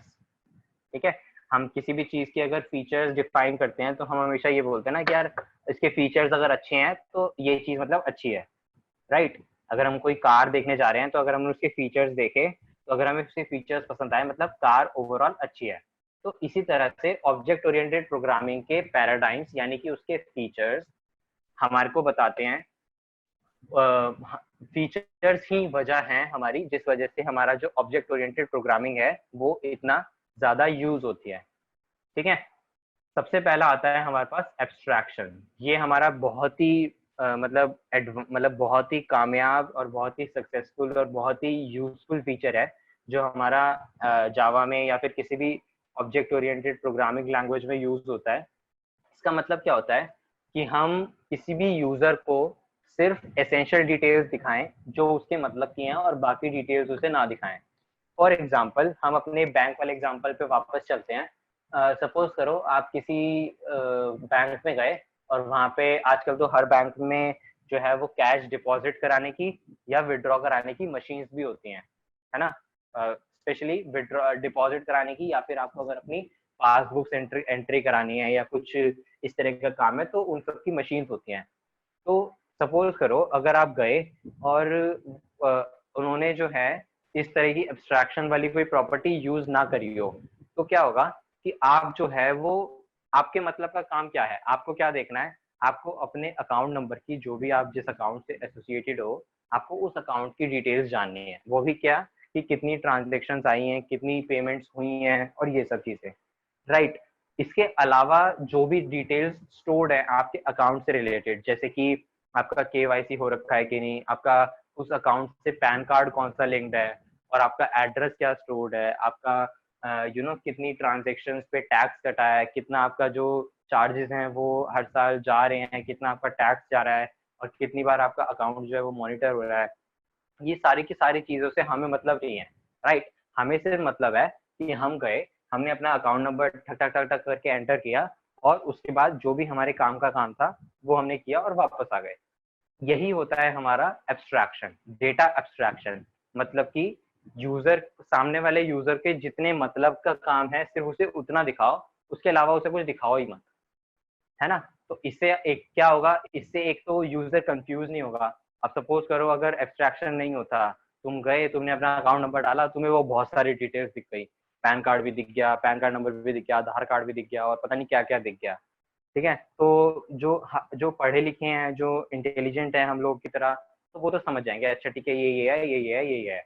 बट अगर कोई कम पढ़ा लिखा या फिर कोई अगर ओल्ड एज वाला पर्सन अगर जाए तो वो अगर देखने की कोशिश करे तो यार वो कंफ्यूज हो जाएगा कि यार इसमें से मेरे मतलब का सामान क्या है, कौन सी ट्रांजेक्शन है क्या नहीं है। तो इसी वजह से हमने अननेसेसरी डिटेल्स दिखा दी, इस वजह से जो यूजर है वो कंफ्यूज हो गया। या फिर कई बार ऐसा हो सकता है कि मेरे को तुम्हारा अकाउंट नंबर पता है, तो मैं गया, मैंने तुम्हारा अकाउंट नंबर एंटर किया और सारी डिटेल्स जान ली। अब ये तो तुम लोग भी जानते हो कि अगर एब्स्ट्रैक्शन नहीं होता और उसके बाद अगर मैं तुम्हारी सारी डिटेल्स जान लूं तो कितना हार्मफुल होगा तुम्हारे अकाउंट के लिए, है ना। इसीलिए जो है एब्स्ट्रैक्शन यूज किया जाता है ताकि सिर्फ उतनी ही डिटेल्स किसी भी यूजर को दिखाई जाए जितना उसके मतलब की हैं। इसका मतलब ये नहीं कि आपको भी सेम डिटेल्स दिखेंगी और बैंक में जो काम कर रहे हैं उनको भी सेम डिटेल्स दिखेंगी। सबके लिए उनकी एसेंशियल डिटेल्स अलग अलग है। अब जो बैंक में जो एम्प्लॉइज काम कर रहे हैं उनके लिए तो हमारा जो ये सारा बाकी सारा डेटा है वो भी इम्पोर्टेंट है, राइट। उनके लिए थोड़ी थोड़ी सिर्फ अकाउंट नंबर इम्पोर्टेंट है और सिर्फ जो ट्रांजेक्शन है वो इम्पोर्टेंट है। तो जिस यूजर के लिए जो डिटेल्स एसेंशियल है उसको सिर्फ उसके मतलब की चीजें ही दिखाओ, बाकी मत दिखाओ। This is what abstraction says. ठीक है, समझ आया एब्स्ट्रैक्शन? मैंने एग्जांपल से समझाने का ट्राई किया। अब हमारे पास एब्स्ट्रैक्शन के कुछ एडवांटेजेस हैं। अब मैंने आपको क्योंकि रियल लाइफ से बताया तो आप लोग एडवांटेजेस जो है वो खुद ही समझ सकते हो। ठीक है, अब कॉम्प्लेक्सिटी घट जाएगी। अगर आप किसी भी चीज को देख रहे हो, कुछ भी पढ़ना चाह रहे हो तो आपको वो कॉम्प्लेक्स नहीं लगेगा, सिंपल लगेगा, राइट। दूसरी चीज क्या है कि आपका डुप्लीकेशन रिमूव हो जाएगा, मतलब कि आपको सेम चीज जो है वो बार बार नहीं लिखनी पड़ेगी, है ना। और रीयूजेबिलिटी बढ़ जाएगी, मतलब आपने अपने मतलब का सामान यूजर को दिखाया, बाकी सामान जो है वो दूसरे यूजर को दिखा दिया, इंस्टेड कि आपने दोनों के लिए अलग अलग क्लासेस बनाई हो। मतलब एक आपने क्लास बना दी एम्प्लॉय के लिए और एक क्लास बना दी यूजर के लिए। ऐसा अगर करोगे और वो सारा का सारा डेटा दिखा दोगे तो आपको डबल डबल कोड लिखना पड़ेगा। बट अगर आप उस यूजर को या उस बंदे को उसके मतलब का सामान दिखाओगे, उसके मतलब का कंटेंट दिखाओगे, तो आप सारा का सारा कोड जो है वो रीयूज कर सकते हो या फिर कोड ऑप्टिमाइज करके कम से कम लिख सकते हो। इसके अलावा क्या है, हम सिक्योरिटी बढ़ जाएगी। ये हमारा कॉमन सेंस वाला पॉइंट है और हम बैंक के एग्जांपल से सिक्योरिटी का इशू समझ ही गए। ठीक है, now we come to the second paradigm, that is inheritance. अगर हमने दो क्लासेस बनाई और एक क्लास अगर दूसरी क्लास की प्रॉपर्टीज को इनहेरिट कर रही है या फिर उसको यूज कर रही है तो उसको हम बोलते हैं इनहेरिटेंस। और जो क्लास दूसरी क्लास की प्रॉपर्टीज को इनहेरिट कर रही है वो हो गई हमारी चाइल्ड क्लास, और जो क्लास अपनी प्रॉपर्टीज दे रही है दूसरी क्लास को वो हो गई उसकी पेरेंट क्लास या फिर बेस क्लास। ठीक है, इनहेरिटेंस हम नॉर्मल अपने रियल लाइफ एग्जांपल में पेरेंट्स और हमसे भी समझ सकते हैं कि पेरेंट्स हमारे पेरेंट्स हैं और वो अपनी प्रॉपर्टीज या फिर अपनी क्या बोलते हैं फीचर्स, अपने लुक्स और सारी जितनी भी चीजें होती हैं वो सारी हमें इनहेरिट करते हैं, हम उनसे लेते हैं। ठीक है, तो हम हो गए child and they are parent class. Okay, इसी तरह से जावा में होता है कि अगर आपको किसी क्लास को दूसरी क्लास से एक्सटेंड कराना हो, मतलब अपनी प्रॉपर्टीज दूसरे को शेयर करानी हो, तो we use extend keywords, that is perfect. ठीक है, और जो भी नाम एक्सटेंड से पहले लिखा होगा मतलब ये होगा कि वो एक्सटेंड कर रहा है, और जो बाद में लिखा होगा वो होगा कि जिससे एक्सटेंड कर रहा है। ठीक है, मतलब कि ये आपकी चाइल्ड क्लास हो गई और ये आपकी पेरेंट क्लास हो गई। इनहेरिटेंस का फायदा क्या है, तो कोई मुझे बताएगा कि किसी को लगता है कि फायदा उनको समझ आया कि क्या फायदा होगा? सर मेमोरी कम लगेगा। ओके, मेमोरी कम लगेगा। और सर जब सेम कुछ फंक्शंस होंगे तो सर जो वेरिएबल्स होंगे अलग अलग फंक्शन में उसका इस्तेमाल होगा तो सर एक ही उसमें पेरेंट में कॉल करके उसका यूज कर सकते हैं। हाँ बिल्कुल एग्जैक्टली कि हमें जो है हम इसको थोड़ा सा अगर टेक्निकल टर्म्स बोले तो हमारा कोड जो है वो रीयूजेबल हो जाएगा। हाँ सर, अगर कोई मेथड हम लोग की कहाँ पर यूज किए हैं तो उसको हम रीयूज कर सकते हैं वही मेथड को दूसरे जगह। हाँ exactly this is what we have, this is why we use inheritance. Okay, हम इनहेरिटेंस यूज कर रहे हैं ताकि हम अपने कोड को छोटे से छोटा कर सके और सेम कोड जो है हमें वो बार बार ना लिखना पड़े। ठीक है, बहुत अच्छी चीज है इनहेरिटेंस और काफी ज्यादा यूज की जाती है ताकि हमारा कोड रीयूजेबल हो जाए और हमारी जो प्रॉपर्टीज है वो अच्छे से इनहेरिट हो पाए। ठीक है, अब इनहेरिट, क्योंकि हम इनहेरिटेंस हम क्योंकि यूज कर रहे हैं, तो मैंने आपको अभी जब प्रोटेक्टेड कीवर्ड बताया था तो मैंने बताया था कि प्रोटेक्टेड कीवर्ड में अगर हमने प्रोटेक्टेड से कोई फंक्शन या कुछ बनाया है तो वो हम जिसने उसे इनहेरिट किया है वो उसको यूज कर सकता है प्रोटेक्टेड कीवर्ड्स को। प्रोटेक्टेड कीवर्ड से जितने भी हमारे फंक्शंस वगैरह बने हुए हैं उनको यूज कर सकता है। ठीक है, तो इनहेरिटेंस का ये भी फायदा है। तो अगर आप एक यूनिवर्सिटी में हो तो आपकी यूनिवर्सिटी जो है वो टॉप पेरेंट क्लास होगी, राइट। तो उसके बाद जो आपका डिपार्टमेंट होगा, मे बी अगर आप कंप्यूटर साइंस के हो या फिर आप इलेक्ट्रॉनिक्स के हो या फिर आपकी जो स्ट्रीम होगी बीसीए बीबीए या कोई भी स्ट्रीम होगी, तो वो उसकी चाइल्ड क्लास होंगी। उसके चाइल्ड कौन होंगे? जो आपके टीचर्स हैं, जो फैकल्टीज हैं। और एट लास्ट दूसरे और कौन चाइल्ड होगा उस डिपार्टमेंट का? स्टूडेंट। ठीक है, तो इस तरह से हम पूरी की पूरी अपनी हायरार्की क्रिएट कर सकते हैं। बट जावा में हमारे पास एक प्रॉब्लम आई कि हम ना मल्टीपल इनहेरिटेंस नहीं कर सकते। ठीक है, मल्टीपल इनहेरिटेंस का मतलब क्या होता है कि एक क्लास जो है वो एक से ज्यादा क्लास को इनहेरिट नहीं कर सकता, मतलब एक से ज्यादा क्लास की प्रॉपर्टीज नहीं ले सकता। क्यों? देखो, सपोज करो तुमने, अच्छा चलो हम एग्जांपल से ही ट्राई करते हैं इसको समझने का। तो सपोज करो हमने एक क्लास बनाई, ठीक है, लेट्स से अभी हम क्लास यहीं बना रहे हैं, हमने एक क्लास बनाई स्टूडेंट के नाम से, ठीक है, और वो हमारी एक्सटेंड कर रही है क्लास बेसिक्स को। ठीक है, तो हमने क्लास बना ली जो हमारी क्लास बेसिक्स को एक्सटेंड कर रही है, मतलब कि स्टूडेंट हमारी चाइल्ड हो गई और क्लास बेसिक्स हमारी पेरेंट क्लास हो गई। ठीक है, अब हमने क्या किया, सपोज हमारे पास यहाँ पे ऑलरेडी एक और क्लास थी, let's say public class XYZ, let's say इस नाम से हमारी पहले से एक क्लास थी, और चलो ये भी हमारी क्लास बेसिक्स को एक्सटेंड कर रही थी। ठीक है, अब अगर हम क्या चाहते हैं, हम अगर चाहते हैं कि हमारी जो ये क्लास स्टूडेंट है वो हमारी XYZ की प्रॉपर्टीज को भी इनहेरिट करे और बेसिक्स को भी इनहेरिट करे, तो हम क्या लिखेंगे, ऐसे लिखेंगे एक्सटेंड A और XYZ। अगर हम इस तरह से करके अपनी मल्टीपल इनहेरिटेंस कर दें, मतलब एक क्लास जो है वो एक से ज्यादा क्लास की प्रॉपर्टीज को लेने की कोशिश करे, तो क्या प्रॉब्लम आएगी। अब सपोज करते हैं कि इस क्लास के अंदर हमारे पास एक मेथड था पब्लिक वॉइड शो। ठीक है, इस नाम से हमारे पास एक मेथड था, वो फंक्शन क्या कर रहा है कि कुछ प्रिंट कर रहा है, लेट्स से कुछ प्रिंट कर रहा है system.out.println hello, let's say hello print कर रहा है सिंपल। हाँ तो क्या होगा अगर हमने ऐसा ही सेम फंक्शन यहाँ पे बना दिया पब्लिक वॉइड ओके शो, तो हमारी जो ये क्लास, जब हम इस क्लास का ऑब्जेक्ट बनाएंगे, जब हमने स्टूडेंट क्लास का ऑब्जेक्ट बनाया और उसमें ऑब्जेक्ट बना के जब हमने लिखा डॉट शो, तो इसको क्या पता लगेगा कि उसे कौन से वाली क्लास का शो कॉल करना है, इस वाली क्लास का शो कॉल करना है या इस वाली क्लास का शो कॉल करना है, क्योंकि फंक्शन का नाम तो एग्जैक्टली सेम है। लेकिन यहाँ तो हमारा ये ऑब्जेक्ट जो है वो कंफ्यूज हो गया कि यार मैं कौन सा वाला यूज करूँ कौन सा नहीं करूँ, तो यहाँ तो हमारा मतलब मामला गलत हो गया। इसी वजह से हमारा मल्टीपल इनहेरिटेंस, हाँ बोलो। तो डिफरेंट पैरामीटर्स देकर उसको स्पेसिफाई नहीं कर सकते हैं ऑब्जेक्ट? हाँ, अगर डिफरेंट पैरामीटर्स दे रहे हो तो कर सकते हो, बट स्टिल तब भी हमारे पास चांसेस है ना कि हमारे पास कोई कीवर्ड्स हो या फिर कोई वेरिएबल्स हो या कोई और फंक्शन हो जो हमारा ऐसा कोई कंडीशन अराइज करवा रहे हो।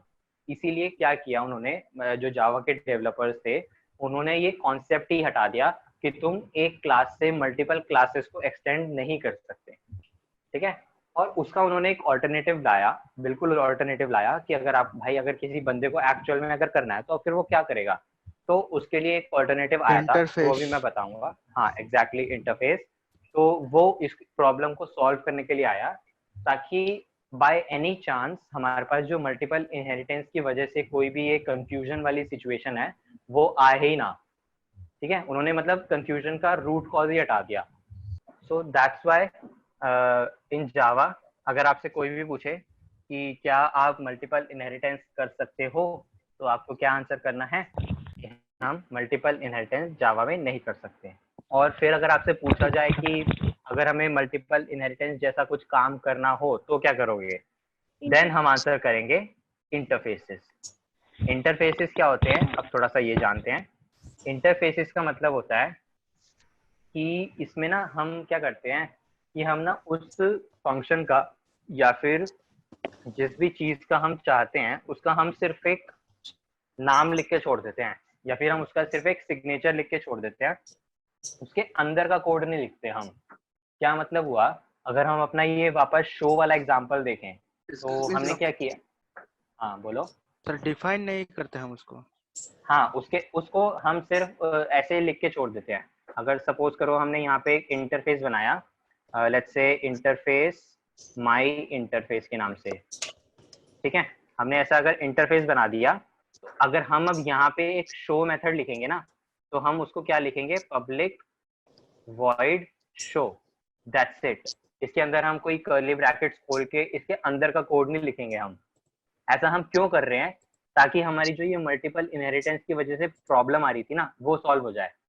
क्योंकि अब हमने सिर्फ फंक्शन को डिफाइन करके छोड़ दिया, लेकिन हमने ये नहीं बताया कि उसे करना क्या है। तो अब जो भी क्लास इस फंक्शन को यूज करना चाहेगी, या फिर जो भी क्लास इसको अपने पास इनहेरिट करके या इम्प्लीमेंट करके यूज करना चाहेगी, तो वो अपने अकॉर्डिंग इसको अपनी फंक्शनैलिटी दे सकती है, ठीक है। तो इससे वो कंफ्यूजन ही खत्म हो गया कि कौन सा वाला शो हटाना है, कौन से वाला शो एग्जीक्यूट करना है, कौन से वाला शो नहीं करना। सीधा सीधा उसने बोल दिया कि मैंने सिर्फ तुम्हें एक साइन बना के दे दिया, एक सिग्नेचर बना के दे दिया, एक स्केलेटन बना के दे दिया, इसके अंदर तुम्हें जो करना है, जो प्रिंट करना है, वो तुम अपने हिसाब से कर लो, ठीक है। तो इंटरफेसेस में क्या होता है कि हम अगर एक क्लास जो है, अब एक क्लास से हम एक से ज्यादा इंटरफेसेस ले सकते हैं, ठीक है। ये हमारा एडवांटेज हो गया।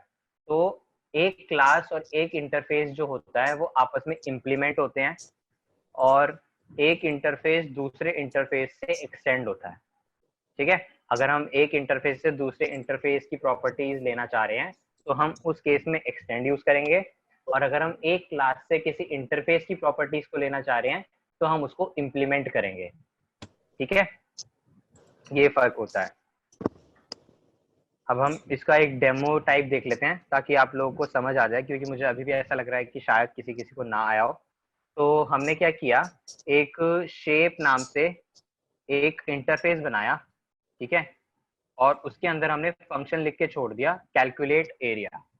बस हमने ये लिख दिया, हमने एरिया कैलकुलेट नहीं किया, बस हमने कैलकुलेट एरिया नाम का फंक्शन बना के छोड़ दिया। अब हमने क्या किया, हमने क्लास बनाई सर्कल के नाम से, ठीक है। और जब हमने क्लास बनाई सर्कल के नाम से, तो हमने उसमें इम्प्लीमेंट कर दिया अपना शेप इंटरफेस। तो हमने लिख दिया इम्प्लीमेंट और आगे अपने इंटरफेस का नाम। और इसके अंदर हमने क्या किया, अपना नॉर्मल रेडियस ले लिया, वेरिएबल ले लिया, और नॉर्मल अपना। अब हमने क्या किया, जो भी हमने ये मेथड लिखा था, इस मेथड को हमने यहाँ पे ओवरराइड करके उसकी फंक्शनैलिटी यहाँ डिफाइन कर दी, ठीक है। अब ये हमारे लिए मैंडेटरी है कि अगर हमने एक इंटरफेस को इम्प्लीमेंट कर लिया अपनी क्लास में, तो हमें उसका जो भी मेथड था उसको कुछ ना कुछ असाइन करना ही पड़ेगा। इसलिए हमने यहाँ पे ओवरराइड करके वो कैलकुलेट एरिया में अपने अकॉर्डिंग, मतलब कि सर्कल क्लास के अकॉर्डिंग जो भी एरिया होना चाहिए वो फॉर्मूला लगा के वैल्यू रिटर्न करा दिया। अब यही सेम चीज अगर हम रेक्टेंगल में करना चाहें, तो रेक्टेंगल के लिए हमारा एरिया अलग होता है। इसीलिए हमने क्या किया, सिर्फ एरिया, इसीलिए हमने इंटरफेस बनाया था ताकि हम एरिया बस बना के छोड़ दें, और अपने अपने अकॉर्डिंग जो हमारी ये जितने भी शेप्स हैं, अलग अलग सर्कल हो गई, रेक्टेंगल हो गई, और बाकी सारी शेप्स होंगी, स्क्वायर वगैरह होंगी, वो सारी की सारी अपने अकॉर्डिंग जो उनका फॉर्मूला है एक्चुअल, उसके अकॉर्डिंग एरिया खुद ब खुद कैलकुलेट कर ले, ठीक है। अब आप में से कुछ लोग होंगे जो शायद ये सोच रहे होंगे कि यार अगर हमने ये दोनों कैलकुलेट एरिया इसी के अंदर लिखने थे, तो हमने फिर मतलब कि इंटरफेस बनाया ही क्यों, है ना। हम अगर इंटरफेस नहीं बनाते और इनके अंदर बस एक सिंपल सिंपल फंक्शंस के नाम लिख देते कि भाई एरिया कैलकुलेट करो, और तो डायरेक्ट भी तो वो कर देता। समझ आया मेरा क्वेश्चन मैं क्या पूछ रहा हूँ। सपोज करो मैं ये इंटरफेस बनाऊं ही ना, मैंने नहीं बनाया ये इंटरफेस, सपोज करो, और ये बस सिंपल एक फंक्शन है, तो अभी क्या प्रोग्राम में कोई फर्क पड़ेगा, मुझे बस ये बताओ, हाँ कि ना। हाँ सर पड़ेगा, जब मेन क्यों? फंक्शन से कॉल करेंगे तब पड़ेगा। क्या कौन फर्क से वाले पड़ेगा? को कॉल कर रहा हूँ उसको समझ नहीं आएगा, दोनों का नाम तो नहीं सेम है ना।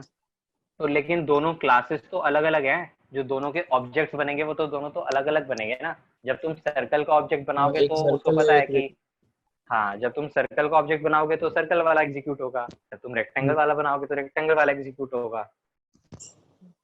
तो वो तो कंपाइल टाइम पे तो उसको एरर नहीं आएगा। तो अगर हम ऐसा कुछ लिखते हैं ना, तो हमारा ये कोड बिल्कुल ठीक है, कोई गलती नहीं है इसमें, ये परफेक्टली एग्जीक्यूट होगा, चाहे तो एग्जीक्यूट करके देखना, ठीक है। बट तो अब तुम बोलोगे कि यार अगर ये एग्जीक्यूट वैसे ही हो रहे हैं तो हमने इंटरफेस बनाया ही क्यों, है ना, सोचोगे। तो इसका आंसर ये है कि अब हम इसको थोड़ा सा एंड्रॉइड की टर्म्स में समझते हैं। सपोज करो तुमने एक मोबाइल ऐप बनाई, ठीक है, जिसके अंदर तुम सारे के सारे कॉन्टैक्ट डिस्प्ले करा रहे हो। जैसे तुम हमारे फोन में जितने भी कॉन्टैक्ट नंबर्स होते हैं वो सारे के सारे डिस्प्ले होते हैं, राइट। अब तुम उनपे किसी पे भी अगर क्लिक करो, किसी पे भी अगर टैप करो, तो तुम नई स्क्रीन पे चले जाते हो जहाँ पे तुम्हारे को मोबाइल नंबर दिखता है, उसका पूरा नाम दिखता है, और अगर तुमने कुछ एडिशनल डिटेल्स वगैरह कुछ सेव कर रखी हैं तो वो दिखता है, राइट। तो ये होता है हमारा जब हम क्लिक करते हैं। तो सपोज करो अगर हमने ये जो क्लिक वाली फंक्शनैलिटी है वो हमने अगर ऐसे इंटरफेस से ना बनाई होती, जो एंड्रॉइड में ये बाय डिफॉल्ट जो फंक्शनैलिटी होती है ना क्लिक वाली, वो इंटरफेस की हेल्प से बनी होती है, ठीक है।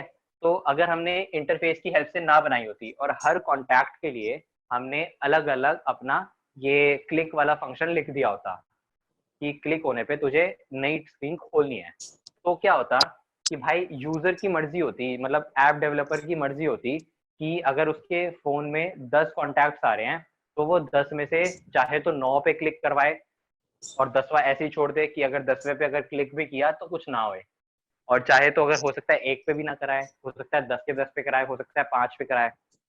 तो ये क्या, ये हमारी इवन नहीं रहा, मतलब कि हमारे जो कॉन्टैक्ट डिस्प्ले हो रहे हैं, हम क्या चाहते हैं कि हमेशा जब भी उस पर क्लिक करें तो कुछ ना कुछ काम परफॉर्म हो। तो इसीलिए हमारा मैंडेटरी हो जाता है, अगर हमने इंटरफेस बना के उसको इम्प्लीमेंट करा दिया अपनी क्लास में, तो उस क्लास के लिए वो मैंडेटरी हो जाता है कि उसको वो फंक्शन बनाना ही बनाना पड़ेगा। क्योंकि अगर हम ऐसा नहीं करेंगे तो अगर हमने ये इंटरफेस नहीं बनाया होता तो दोनों क्लासेस के लिए, यानी कि सर्कल के लिए भी और रेक्टेंगल के लिए भी, ये अपनी खुद की मर्जी होती कि वो कैलकुलेट एरिया वाला फंक्शन लिखें या ना लिखें। बट जब हम चाहते ही चाहते हैं कि वो इस फंक्शन को इम्प्लीमेंट, मतलब इस फंक्शन की फंक्शनैलिटी को लिखे ही लिखे, जब हम चाहते हैं कि सर्कल जो है उसके पास एक एरिया कैलकुलेट करने का फंक्शन हो ही हो, तो उस केसेस में हम इंटरफेसेस बनाते हैं ताकि हमारा काम 100% हो ही जाए और कोई भी ऐसा डिफॉल्ट केस ना आ जाए, गलत केस ना आ जाए, डिफेक्टिव केस ना आ जाए जिसमें वो काम ही ना करे। तो अब आपसे अगर कोई भी इंटरफेसेस के बारे में पूछेगा, इनहेरिटेंस के बारे में पूछेगा, तो अगर आप लोगों ने नहीं बताया तो मुझे बहुत डिसअपॉइंटमेंट होगी, क्योंकि मैंने बहुत अच्छे से समझाने का ट्राई किया है, रियल लाइफ से भी और वैसे भी, ठीक है। तो ये बात भी हम ध्यान रखते हैं कि एंड्रॉयड में इंटरफेसेस भी बहुत ज़्यादा यूज होते हैं। इनफैक्ट जो हम अपनी एप्लीकेशन बनाएंगे ना, जो हम अपनी थर्ड ऐप बनाएंगे, जो हम अपनी फाइनल और सबसे अच्छा प्रोजेक्ट बनाएंगे, उसमें हम इंटरफेसेस भी यूज करेंगे। तो उस टाइम तुम्हें पता लगेगा कि एंड्रॉयड में इंटरफेसेस किस तरह से यूज हो रहे हैं, ठीक है। तो ये सारी टर्म्स जो हम जावा में पढ़ रहे हैं इनकी प्रैक्टिस जरूर कर लेना और जरूर इनको सीख लेना ताकि इन पे काम कर सको एंड्रॉयड के टाइम पे, ओके। Okay sir. और यही हमारा फिर वही फंक्शन कंटिन्यू हो रहा है, वही प्रोग्राम जिसमें हमारे पास रेक्टेंगल के लिए हमने फंक्शन बना दिया, ऑब्जेक्ट बना दिया, सर्कल के लिए बना दिया, और हमने जो नॉर्मल हमने जब एरिया वाला, जब कैलकुलेट एरिया वाला फंक्शन एग्जीक्यूट किया तो हमने रेक्टेंगल वाले के लिए रेक्टेंगुलर का कर दिया और सर्कल वाले के लिए सर्कल का कर दिया। क्यों? क्योंकि दोनों क्लासेस में हमने उनको अलग अलग फंक्शनैलिटी दे दी थी, ठीक है। तो this is what in interface is about. Now we come to method overriding, ठीक है। मेथड ओवरराइडिंग क्या होता है, ये अभी अभी हमने किया, जो हमने इंटरफेस बनाया था जब, तो हमने लिखा था ना @override, तो उस टाइम पे हमने जो ये ओवरराइडिंग वाला काम किया था तो वो हमारा मेथड ओवरराइडिंग कहलाता है। इसका मतलब क्या होता है कि अगर हमारे पास चाइल्ड क्लास में सेम मेथड बना रखा है हमने और सेम नाम से बना रखा है, ठीक है, जिस नाम से हमारे पास पेरेंट क्लास में एक मेथड बना है एक सिंगल क्लास में, ठीक है, मतलब हम मल्टीपल इनहेरिटेंस की बात नहीं कर रहे क्योंकि वो तो अलाउड ही नहीं है, सिंगल इनहेरिटेंस की बात कर रहे हैं। उस केस में अगर हमने एक चाइल्ड क्लास में सेम नाम से मेथड बनाया जो हमारा पेरेंट क्लास में बना हुआ है, तो हमारा वो मेथड ओवरराइडिंग कहलाता है इन जावा। ओके, अब इसका काम क्या होता है? तो इसका काम ये होता है कि हम अगर सपोज करो अगर हम किसी क्लास के ऑब्जेक्ट बनाते टाइम हम उसका चाइल्ड मेथड एग्जीक्यूट करना चाहते हैं, मतलब कि जो चाइल्ड क्लास में मेथड प्रेजेंट है उसको एग्जीक्यूट करना चाहते हैं, तो हम वो कर सकते हैं। अगर हम पेरेंट वाले को एग्जीक्यूट करना चाहते हैं तो हम वो इजीली कर सकते हैं, ठीक है। तो इससे हमारा फायदा क्या होता है कि ना, इससे हमारे पास कंपाइलर को रन टाइम पे पता लगता है कि उसको कौन सा वाला मेथड एग्जीक्यूट करना है, और इससे हमें अलग अलग मेथड अलग अलग नाम नहीं सोचने पड़ते। अब सपोज करो एक चाइल्ड क्लास में कोई काम परफॉर्म कर रहा है, लेट्स से पेमेंट का, ठीक है, लेट्स से अगर चाइल्ड दो अलग अलग क्लासेस बनाई, एक पेरेंट क्लास बनाई एक उसकी चाइल्ड क्लास बनाई, मतलब कि हमने उसको एक्सटेंड करा दिया। तो जो हमारी चाइल्ड क्लास है वो एक्सटेंड करिए पेरेंट को, और दोनों के अंदर पेमेंट नाम से एक फंक्शन है, ठीक है, वो क्या कर रहा है फंक्शन, वो फंक्शन पेमेंट कंप्लीट कर रहा है, मतलब पेमेंट ट्रांजेक्शन कर रहा है। तो क्या होगा, हमने उन दोनों फंक्शंस के नाम को एग्जैक्ट सेम रख दिया, उनके पैरामीटर्स एग्जैक्ट सेम रख दिए, जो ये सारे के सारे रूल्स है इन सारे रूल्स को फॉलो किया कि हमने एग्जैक्ट नाम सेम रखा, रिटर्न टाइप सेम रखा, और उनके जो पैरामीटर्स है वो एग्जैक्ट सेम रखे। इन सबसे हमने करके दोनों में पेमेंट करके बना दिया। तो अब क्या होगा कि हम एक्चुअल में तो काम दोनों में पेमेंट का ही कर रहे हैं, तो अगर हम अपनी चाइल्ड क्लास में पेमेंट की जगह उसको कुछ और नाम देते हैं, तो ऐसे अगर हमारे पास 10 अलग अलग क्लासेस होती तो हमारे को 10 अलग अलग नाम सोचने पड़ते पहली बात तो हमारा वो बच गया, एफर्ट बच गया, अलग अलग नाम। इससे हमारा को कंफ्यूजन बच गया कि यार अच्छा ये पेमेंट 5 जो मेथड है वो कौन सी वाली क्लास का है, मुझे ये नहीं समझ आ रहा, क्योंकि हमने सब क्लासेस में एक ही नाम से बनाया है। तो हमें पता है कि हाँ पेमेंट है, हमें बस जिस क्लास के लिए उसको यूज करना है हम उस क्लास के कॉरेस्पॉन्डिंग उसका ऑब्जेक्ट बना के उसको यूज कर सकते हैं, ठीक है। Similarly we have function overloading या फिर मेथड ओवरलोडिंग जिसे हम बोलते हैं। मेथड ओवरलोडिंग में क्या होता है आपका कि हम एक अच्छा चलो मेथड ओवरलोडिंग तो शायद आप लोगों ने पढ़ा भी होगा, तो मुझे आप लोग ही बताओ कोई कि मेथड ओवरलोडिंग के बारे में क्या जानते हो। मतलब सर फंक्शन का दो फंक्शन का सेम नाम सेम रहेगा लेकिन उनमें पैरामीटर्स अलग रहेंगे। C++ hello Exactly. सर, हाँ हाँ वो दो डिफरेंट क्लासेस में भी तो रह सकते हैं, मतलब सेम नाम के दो डिफरेंट क्लासेस में। हाँ, तो उस केस में तो हमारा ओवरलोडिंग नहीं हुआ, लेकिन अगर हम एक ही क्लास में सेम क्लास में हाँ सेम क्लासेस में अलग अलग फंक्शंस बना रहे हैं और वो हाँ। हम सेम नाम से बना रहे हैं बट हम उनके पैरामीटर्स अलग रखते हैं, तो वो हो गया हमारा फंक्शन ओवरलोडिंग या फिर मेथड ओवरलोडिंग, ठीक है। अब इसको भी एक एग्जांपल से समझते हैं। अब सपोज करो तुम एक क्लास बना रहे हो, एक फंक्शन बना रहे हो जो सम करके देगा तुम्हें 2 नंबर्स का, ठीक है। तो तुमने एक फंक्शन बनाया इंट सम के नाम से, पब्लिक इंट सम के नाम से, और उसके अंदर तुमने 2 पैरामीटर्स दे दिए, यानी कि इंट ए और इंट बी। अच्छा चलो इसको हम थोड़ा सा करके ही देख लेते हैं।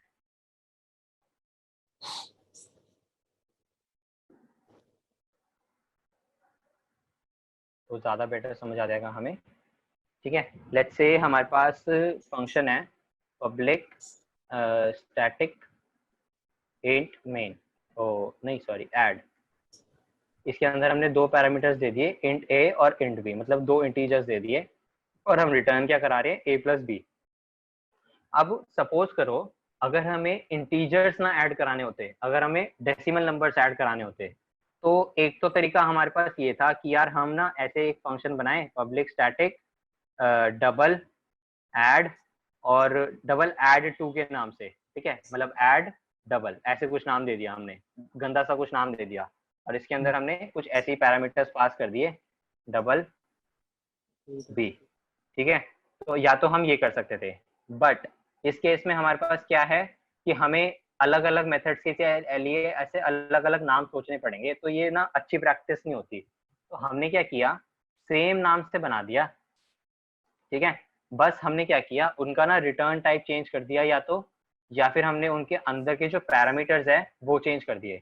तो इसमें हमने क्या किया, एक तो हमने इसका रिटर्न टाइप भी चेंज कर दिया और हमने इसके अंदर के पैरामीटर्स का भी टाइप चेंज कर दिया। अब अगर हम एक फंक्शन बनाते हैं, सपोज पब्लिक स्टैटिक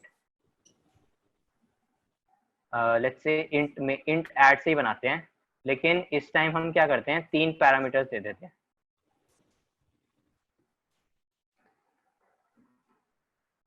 ठीक है।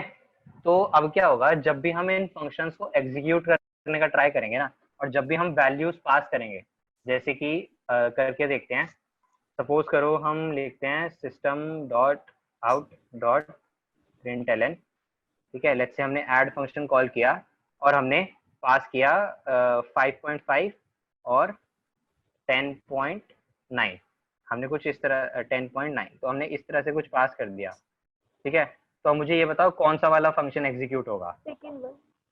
सेकंड वाला। कैसे पता? क्योंकि हमारे पास रिटर्न, हमने यहाँ पे देख लिया कि हम जो मतलब जैसे हमें पता लग रहा है ना कि एक रिटर्न, हाँ, क्योंकि हम डेसिमल नंबर्स पास कर रहे हैं, उसी तरह से हमारे कंपाइलर को भी पता लग जाएगा कि अच्छा भाई डेसिमल नंबर्स आ गए, तो उसको मतलब कौन सा वाला मेथड एग्जीक्यूट करना है, मतलब उसे डबल वाला एग्जीक्यूट करना है, तो वो डबल वाला एग्जीक्यूट। हाँ जी बोलो। तो नंबर ऑफ वेरिएबल्स, क्योंकि थर्ड में 3 पैरामीटर्स भी है तो हाँ, उससे भी हमें पता लग जाएगा। ठीक है, अब सपोज करो हमने ऐसे बनाया होता डबल सी, तो इसमें 3 पैरामीटर्स हैं, इसमें 2 हैं, इसमें 3 है। अब अगर हम कुछ ऐसा कुछ लिखते, अगर system dot out dot println, ठीक है, ऐड फंक्शन लिखते और उसमें हम क्या लिखते, लेट्स से हम लिखते 5,10,6.6, तो अब कौन सा फंक्शन एग्जीक्यूट होगा? फर्स्ट वाला। एग्जैक्टली कैसे पता? क्योंकि हमारे को हमारा जो कंपाइलर है वो चेक करने का ट्राई करेगा कि अच्छा पहला जो फर्स्ट पैरामीटर है इंट और फिर डबल।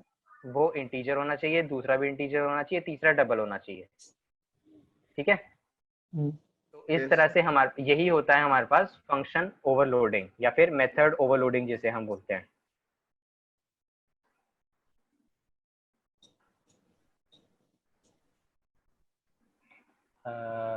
अच्छा, हमने अभी तक मेन मेथड चेंज नहीं किया,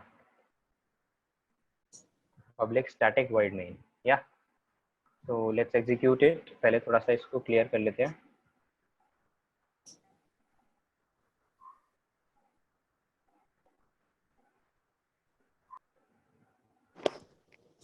ठीक है, तो हमने देखा कि हमारे पास एडिशन होके जोन सा फंक्शन उसको कंपैटिबल लगा, जोन से फंक्शन से उसका काम हो सकता था, वहां से उसने उसको काम करके दे दिया।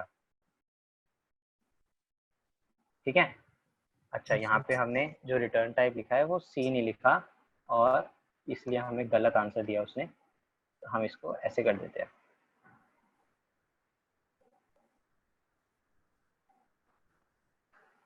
ठीक है, अब हमारे पास सही आंसर प्रिंट हो गया। सो लेट्स नाउ, अच्छा ये हमारे पास 2 तरीके होते हैं फंक्शन ओवरलोडिंग करने के, हमने दोनों के दोनों देख लिए कि by changing the number of arguments, हमने 2 की जगह 3 रख दिए, 3 की जगह 5 रख दिए, तो हमारा कंपाइलर समझ पाएगा कि अच्छा ये वाला फंक्शन एग्जीक्यूट करना है, ये वाला एग्जीक्यूट करना है।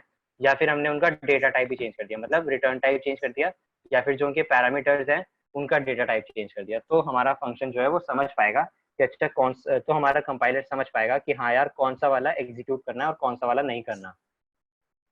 ठीक है, next topic that are arrays and array list.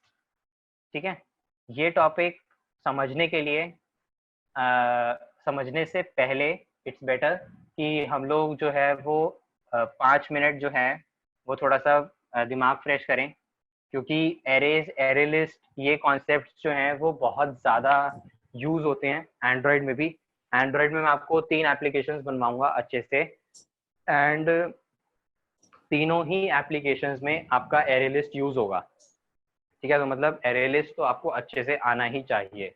और एरेज जो है ये सब आप लोग जानते ही होंगे, जितने भी लोग प्रोग्रामिंग करते हो, कोडिंग करते हो, कि कितने सारे एरेज के क्वेश्चंस होते हैं, राइट? तो इसीलिए हम एरेज और एरे लिस्ट करते हैं। तो we shall start with difference between arrays and array list. अच्छा, डिफरेंस बताने से पहले मुझे आप लोग बताओ कि आपको क्या आपको क्या पता है कि एरेज क्या होते हैं और एरे लिस्ट क्या होती है? एरे में सर हम लोग एक ही वेरिएबल में सेम डेटा टाइप स्टोर कर सकते हैं सर। अब मतलब क्या हमारे पास इसमें जो साइज होता है वो फिक्स्ड होता है नहीं सर। नो सर, एरेज में? जी सर, सर फिक्स नहीं होता है सर। फिक्स नहीं होता? जी सर, जितना चाहें सर उतने कर सकते हैं सर, डाटा टाइप सेम होना चाहिए। यार ये तो थोड़ा सा गलत सा पढ़ा है तुमने कहीं से। हमने अगर एक बार एरे का साइज बना दिया तो हम उस एरे नहीं में सर, उतने ही सर एलिमेंट्स वो तो है सर। एक बार सर जैसे हम लोगों ने जितना साइज दिया उतना कर सकते हैं, बाद में मतलब चेंज वाली बात नहीं कह रहा हूँ मैं सर। हाँ तो एरे मैं लिस्ट चेंज यूज अलाउ कर नहीं कर रहा, सकते मैं हैं। कह रहा हूँ एक बार जो साइज डाल दिया उसके बाद क्या कितने भी डाल सकते हो? नहीं सर, नहीं सर, जितना साइज है सर उतना ही डाल नो सकते नो हैं। No no. हाँ नो सर। एग्जैक्टली तो यही डिफरेंस होता है सबसे पहला एरेज और एरे लिस्ट में।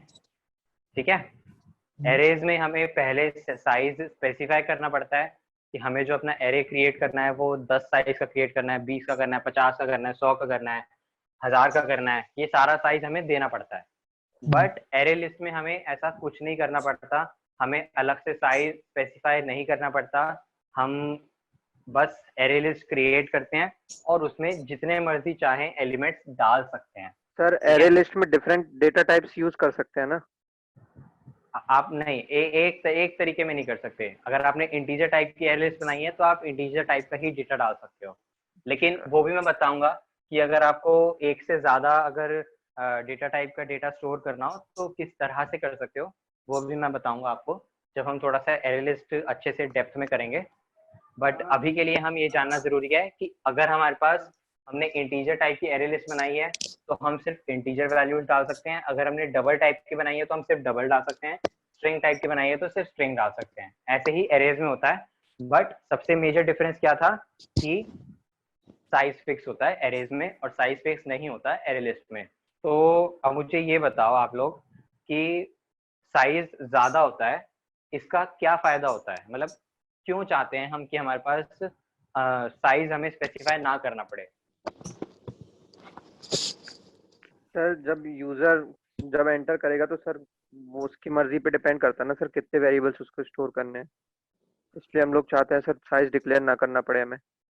हाँ बिल्कुल सही बात है कि हमें नहीं पता कि जो यूजर है वो कितने इनपुट डालेगा, या फिर अगर हमें जब ना पता हो कि हमारे को कितना डेटा स्टोर करना है अपनी एक लिस्ट में या फिर अपने एक सेम डेटा टाइप में, तो उस केसेस में हम अपनी एरे लिस्ट चूज करते हैं। अब इसको मैं तुम्हें एक लाइव एग्जांपल से बताता हूँ, रियल लाइफ एग्जांपल से।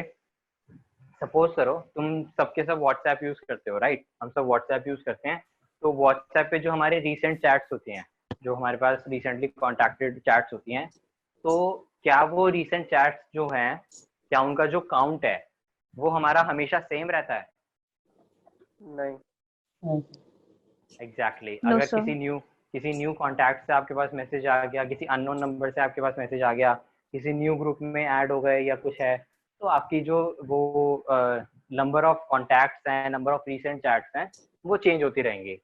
तो अगर एरे लिस्ट नहीं होता तो क्या होता कि एरेज अगर डेवलपर्स ने एरे बना दिया होता तो उनको हर रोज या फिर हर घंटे जो है वो उस एरे का साइज ही बदलते रहते वो, क्योंकि भाई अब 1000 हो गए तो वो 1000 की जगह 5000 कर देंगे, 5000 की जगह 10,000 कर देंगे, इस तरह से करके उनको बार बार मैनुअली साइज चेंज करना पड़ता, जो कि बिल्कुल फीजिबल नहीं है ना? हर यूजर के लिए अलग अलग होता है, हर यूजर के कॉन्टैक्ट अलग अलग होते हैं।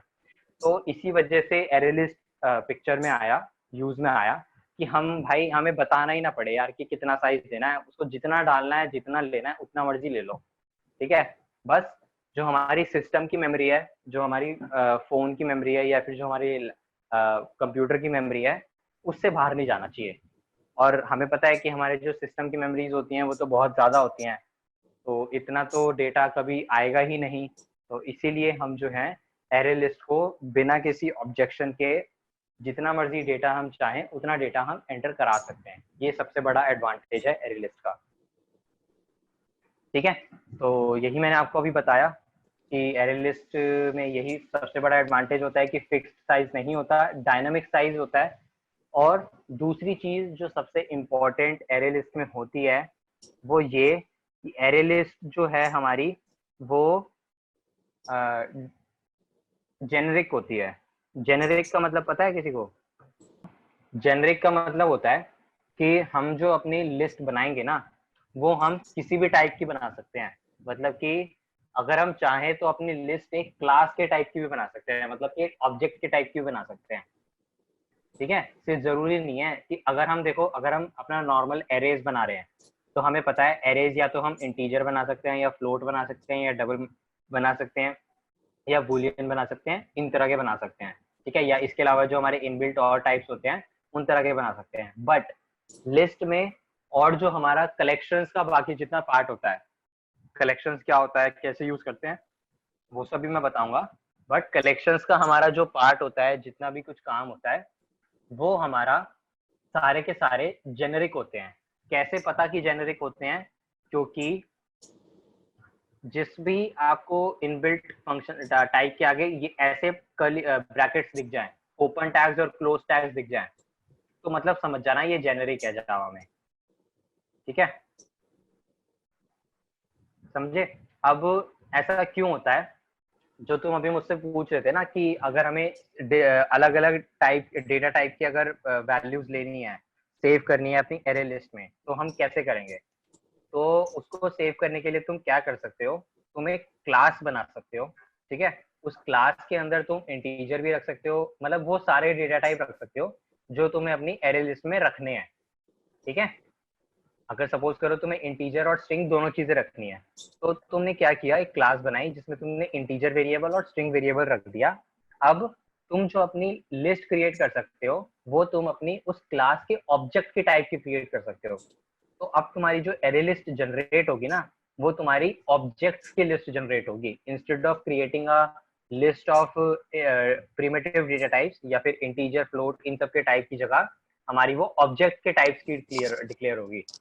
तो इस तरह से हम जो भी डेटा चाहे, जैसे भी फॉर्मेट में चाहे, वैसे हम सेव कर सकते हैं।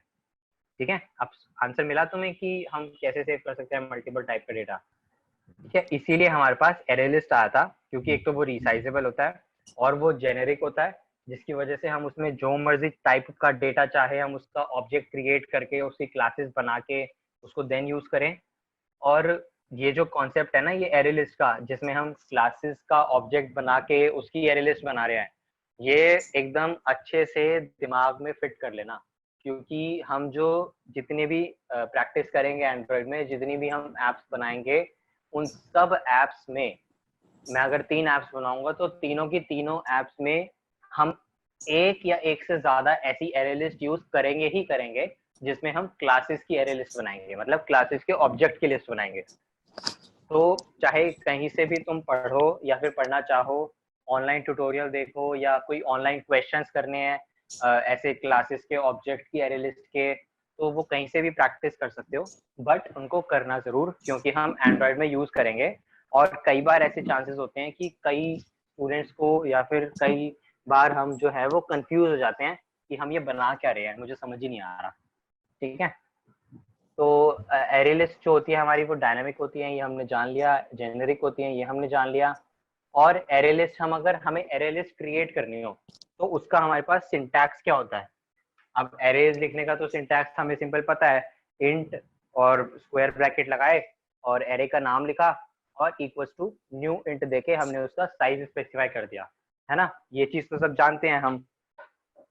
बट अगर हमें एरे लिस्ट क्रिएट करनी हो तो उसका सिंटैक्स होता है हमारा ये जो यहाँ पे नीचे लिखा हुआ है,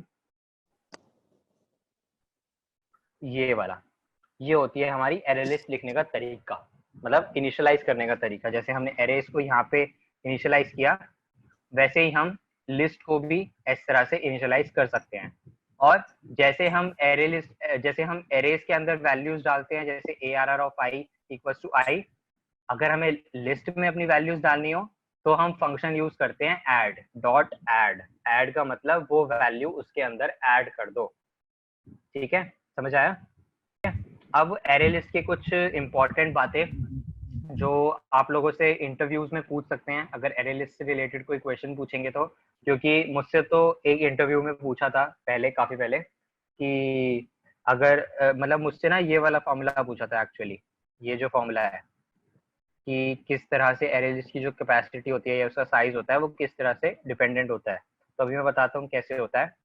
ठीक है, तो अगर हमें देखो, अगर एरे लिस्ट बनानी है, इंटीजर टाइप की बनानी है, तो हम इंटीजर टाइप की इस तरह से बना सकते हैं। ठीक है, अगर स्ट्रिंग टाइप की बनानी है तो हम इस तरह से बना सकते हैं, डबल टाइप की बनानी है तो इस तरह से बना सकते हैं, और अगर किसी क्लास टाइप की बनानी है तो हम बस यहाँ पे जो ये डेटा टाइप लिखा है उसकी जगह हम उस क्लास का नाम लिख देंगे। ठीक है, तो इस तरह से हम अपनी जो एरे लिस्ट है वो क्रिएट करते हैं। और अब आते हैं हमारे पास कुछ पॉइंट्स। सबसे पहला होता है हमारे पास, अगर हमने एक ऑब्जेक्ट्स का एरे बनाया तो वो क्या काम करेगा, हमारे लिस्ट ऑफ ऑब्जेक्ट स्टोर करेगा। जैसे अभी मैंने बताया कि अगर हम एक एरे लिस्ट बना रहे हैं क्लास टाइप की, तो वो एरे लिस्ट क्या करेगी, हमारा वो एरे लिस्ट हमारा जो है वो क्लासेस के ऑब्जेक्ट्स स्टोर करेगी। ठीक है, और अगर हमारी एरे लिस्ट का साइज, अब हम, अच्छा ये तो बोल दिया हमने कि यार एरे लिस्ट जो होती है ना वो उसमें हमें साइज स्पेसिफाई नहीं करना पड़ता। तो इन बिल्ट जावा में एक्चुअली में ऐसा क्या हो रहा होगा जिससे कि वो साइज ऑटोमेटिकली चेंज कर रहा होगा। तो क्या होता है कि अगर एरे लिस्ट को लगता है, एरे लिस्ट समझदार है, एरे लिस्ट को अगर लगता है कि उसका साइज फिल होने वाला है, मतलब कि अगर उस एरे लिस्ट का साइज इस टाइम करंटली इंटरनली जो है वो 10 साइज का है, तो अगर एरे लिस्ट में 10 एलिमेंट्स आने वाले हैं तो वो अपना कैपेसिटी जो है या फिर अपना साइज जो है वो इस फॉर्मूला से इंक्रीज कर लेगी। मतलब कि ओल्ड कैपेसिटी जितनी थी उसका 1.5 टाइम्स मोर कैपेसिटी ले आएगी। मतलब अगर पहले 10 साइज की एरे लिस्ट थी तो अब वो 1.5 टाइम्स यानी कि 15 साइज की इंक्रीज कर लेगी अपने में। ठीक है, ताकि न्यू एलिमेंट्स आ जाएं। फिर जब न्यू एलिमेंट्स आएंगे और फिर एरे लिस्ट को लगेगा कि हाँ यार अब मैं एरे लिस्ट कंप्लीट होने वाली है, मतलब उसके अंदर साइज खत्म होने वाला है, तो फिर एरे लिस्ट उसको 1.5 टाइम्स फिर इंक्रीज कर लेगी। तो ये इसका फॉर्मूला होता है। मुझसे तो एक बार इंटरव्यू में पूछा था, तो अगर आप लोगों को ध्यान रह जाए तो याद रख लेना कि ओल्ड कैपेसिटी का 1.5 टाइम्स प्लस 1, क्योंकि इनिशियली जो होगा तो हमारी एक साइज की एरे लिस्ट तो जनरेट करनी पड़ेगी ना। तो अगर हमारी ओल्ड कैपेसिटी अगर 0 है और हमने ये अगर +1 नहीं किया तो हमारी तो न्यू कैपेसिटी 0 ही रह जाएगी हमेशा। तो इसीलिए हमने ये +1 ऐड रखा है ताकि हम एरे लिस्ट का साइज जो है वो एक्सपोनेंशियली इंक्रीज कर सके। अब सिमिलरली हमने इंक्रीज तो देख लिया कि कैसे होगा। अब अगर यूजर जो है एरे लिस्ट में से वैल्यूज हटा रहा है, डिलीट कर रहा है, रिमूव कर रहा है, तो उस केस में एरे लिस्ट को अपना साइज रीसाइज करना पड़ेगा फिर से, यानी कि उसको अपना साइज जो है वो कम करना पड़ेगा। तो अगर उसको अपना साइज कम करना है तो कम किस तरह से करती है एरे लिस्ट, जितना उसका साइज है उसका 1/4 टाइम्स वो कम कर देती है। सपोज अगर हमारी एरे लिस्ट जो है वो 20 साइज की थी, ठीक है, और हमने एलिमेंट्स रिमूव करना शुरू करे, तो जैसे ही 1/4 से एलिमेंट्स कम बचे, मतलब अगर 20 थे तो 1/4 कितना होगा 5, तो 15 तक जैसे एलिमेंट्स पहुंच गए, और जैसे ही 15 के बाद भी यूजर ने डिलीट करना शुरू किया तो एरे लिस्ट का साइज जो है वो 1/4 टाइम्स डिक्रीज कर जाएगा, मतलब कि 20 से 15 हो जाएगा उसका साइज। तो इस तरह से करके हम जब इंक्रीज करते हैं तो हम ज्यादा वैल्यू इंक्रीज करते हैं, यानी कि 1.5 टाइम्स इंक्रीज करते हैं, और जब हम डिक्रीज करते हैं तो हम 1/4 टाइम्स डिक्रीज करते हैं। क्यों? ताकि यूजर को उसके बाद भी, डिलीट करने के बाद भी, अगर बाई चांस कोई वैल्यूज ऐड करनी पड़ जाए, एक दो अगर वैल्यूज ऐड करनी पड़ जाए, तो वो ऐड कर सके। हम उसको एक चांस दे रहे हैं कि हाँ भाई तू ऐड कर सकता है। और ठीक है, समझ आया सबको? और लास्ट पॉइंट है हमारा, array list is generic, that is it can be of any type, जो भी मैंने आपको बता दिया, इंटीजर, डबल, फ्लोट, क्लासेस के ऑब्जेक्ट, या फिर किसी भी टाइप की आप एरे लिस्ट क्रिएट कर सकते हो क्योंकि वो जेनेरिक होती है। क्लियर? Okay, great. तो ये पार्ट था हमारा एरे लिस्ट का। अब I want you all to practice array list after the class.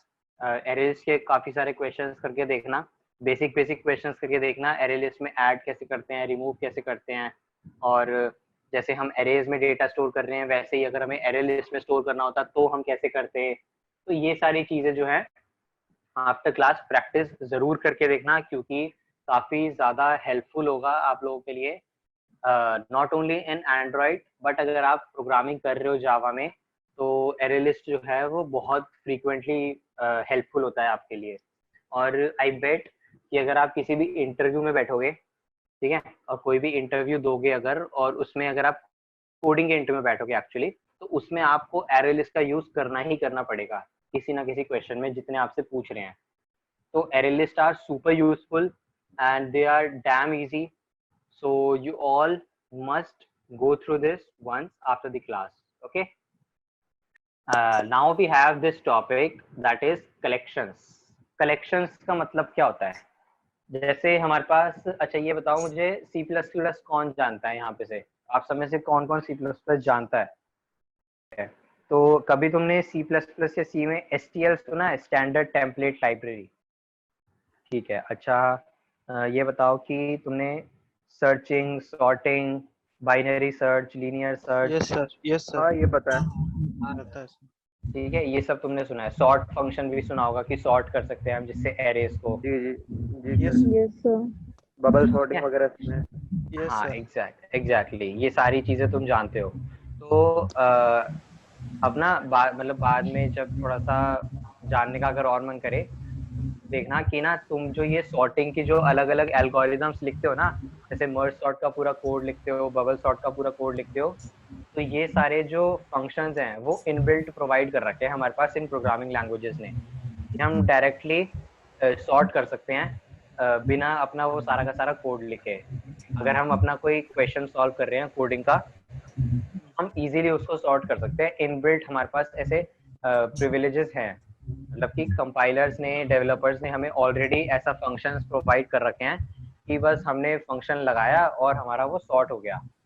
और उनके अंदर जो सॉर्टिंग एल्गोरिदम लग रहा है वो हमें नहीं जानने से मतलब, बट हमें पता है कि जो भी सॉर्टिंग एल्गोरिदम लगेगा वो सबसे एफिशिएंट वाला लगेगा। ठीक है, तो जिस तरह से हमारे पास C++ के अंदर स्टैंडर्ड टेम्पलेट लाइब्रेरी के अंदर ये सारी के सारे फीचर्स प्रोवाइडेड होते हैं कि आप किसी भी एरे को या फिर वेक्टर को सॉर्ट कर सकते हो, आप उसको उसमें से कोई भी इंडेक्स रिमूव कर सकते हो, कोई भी इंडेक्स पे वैल्यू ऐड कर सकते हो, कोई भी वैल्यू को मैनिपुलेट कर सकते हो।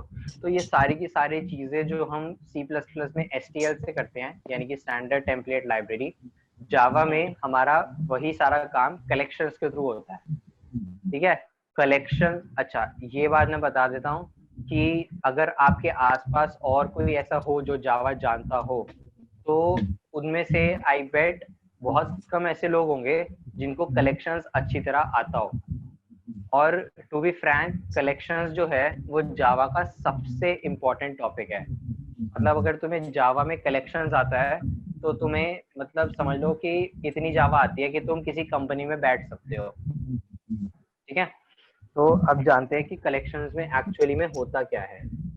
सबसे पहले क्या है, कलेक्शंस जो है हमारा वो एक फ्रेमवर्क है। फ्रेमवर्क का मतलब क्या होता है कि हमारे पास कुछ इनबिल्ट क्लासेस, कुछ फंक्शंस, कुछ इंटरफेसेस और कुछ हमारे पास इस तरह की चीजें प्रोवाइडेड हैं जो हम यूज कर सकते हैं अपने ऑब्जेक्ट्स को या फिर अपनी वैल्यूज को स्टोर करने के लिए या फिर उनको मैनिपुलेट करने के लिए। मतलब उनमें कुछ एडिशन सब्ट्रैक्शन करना है, या फिर उनमें से वैल्यूज को स्वैप करना है, या फिर उन वैल्यूज को एक जगह से दूसरी, एक लिस्ट से दूसरी लिस्ट में स्टोर करना है। तो ये सारी की सारी चीजें हम कलेक्शंस की हेल्प से कर सकते हैं।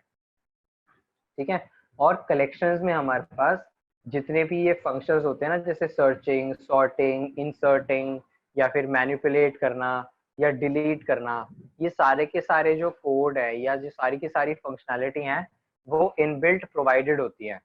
मतलब कि हमें इनके लिए अलग से खुद से 15-20 लाइन का या 50 लाइन का या 100 लाइन का या उससे ज्यादा लाइन का कोड नहीं लिखना पड़ेगा।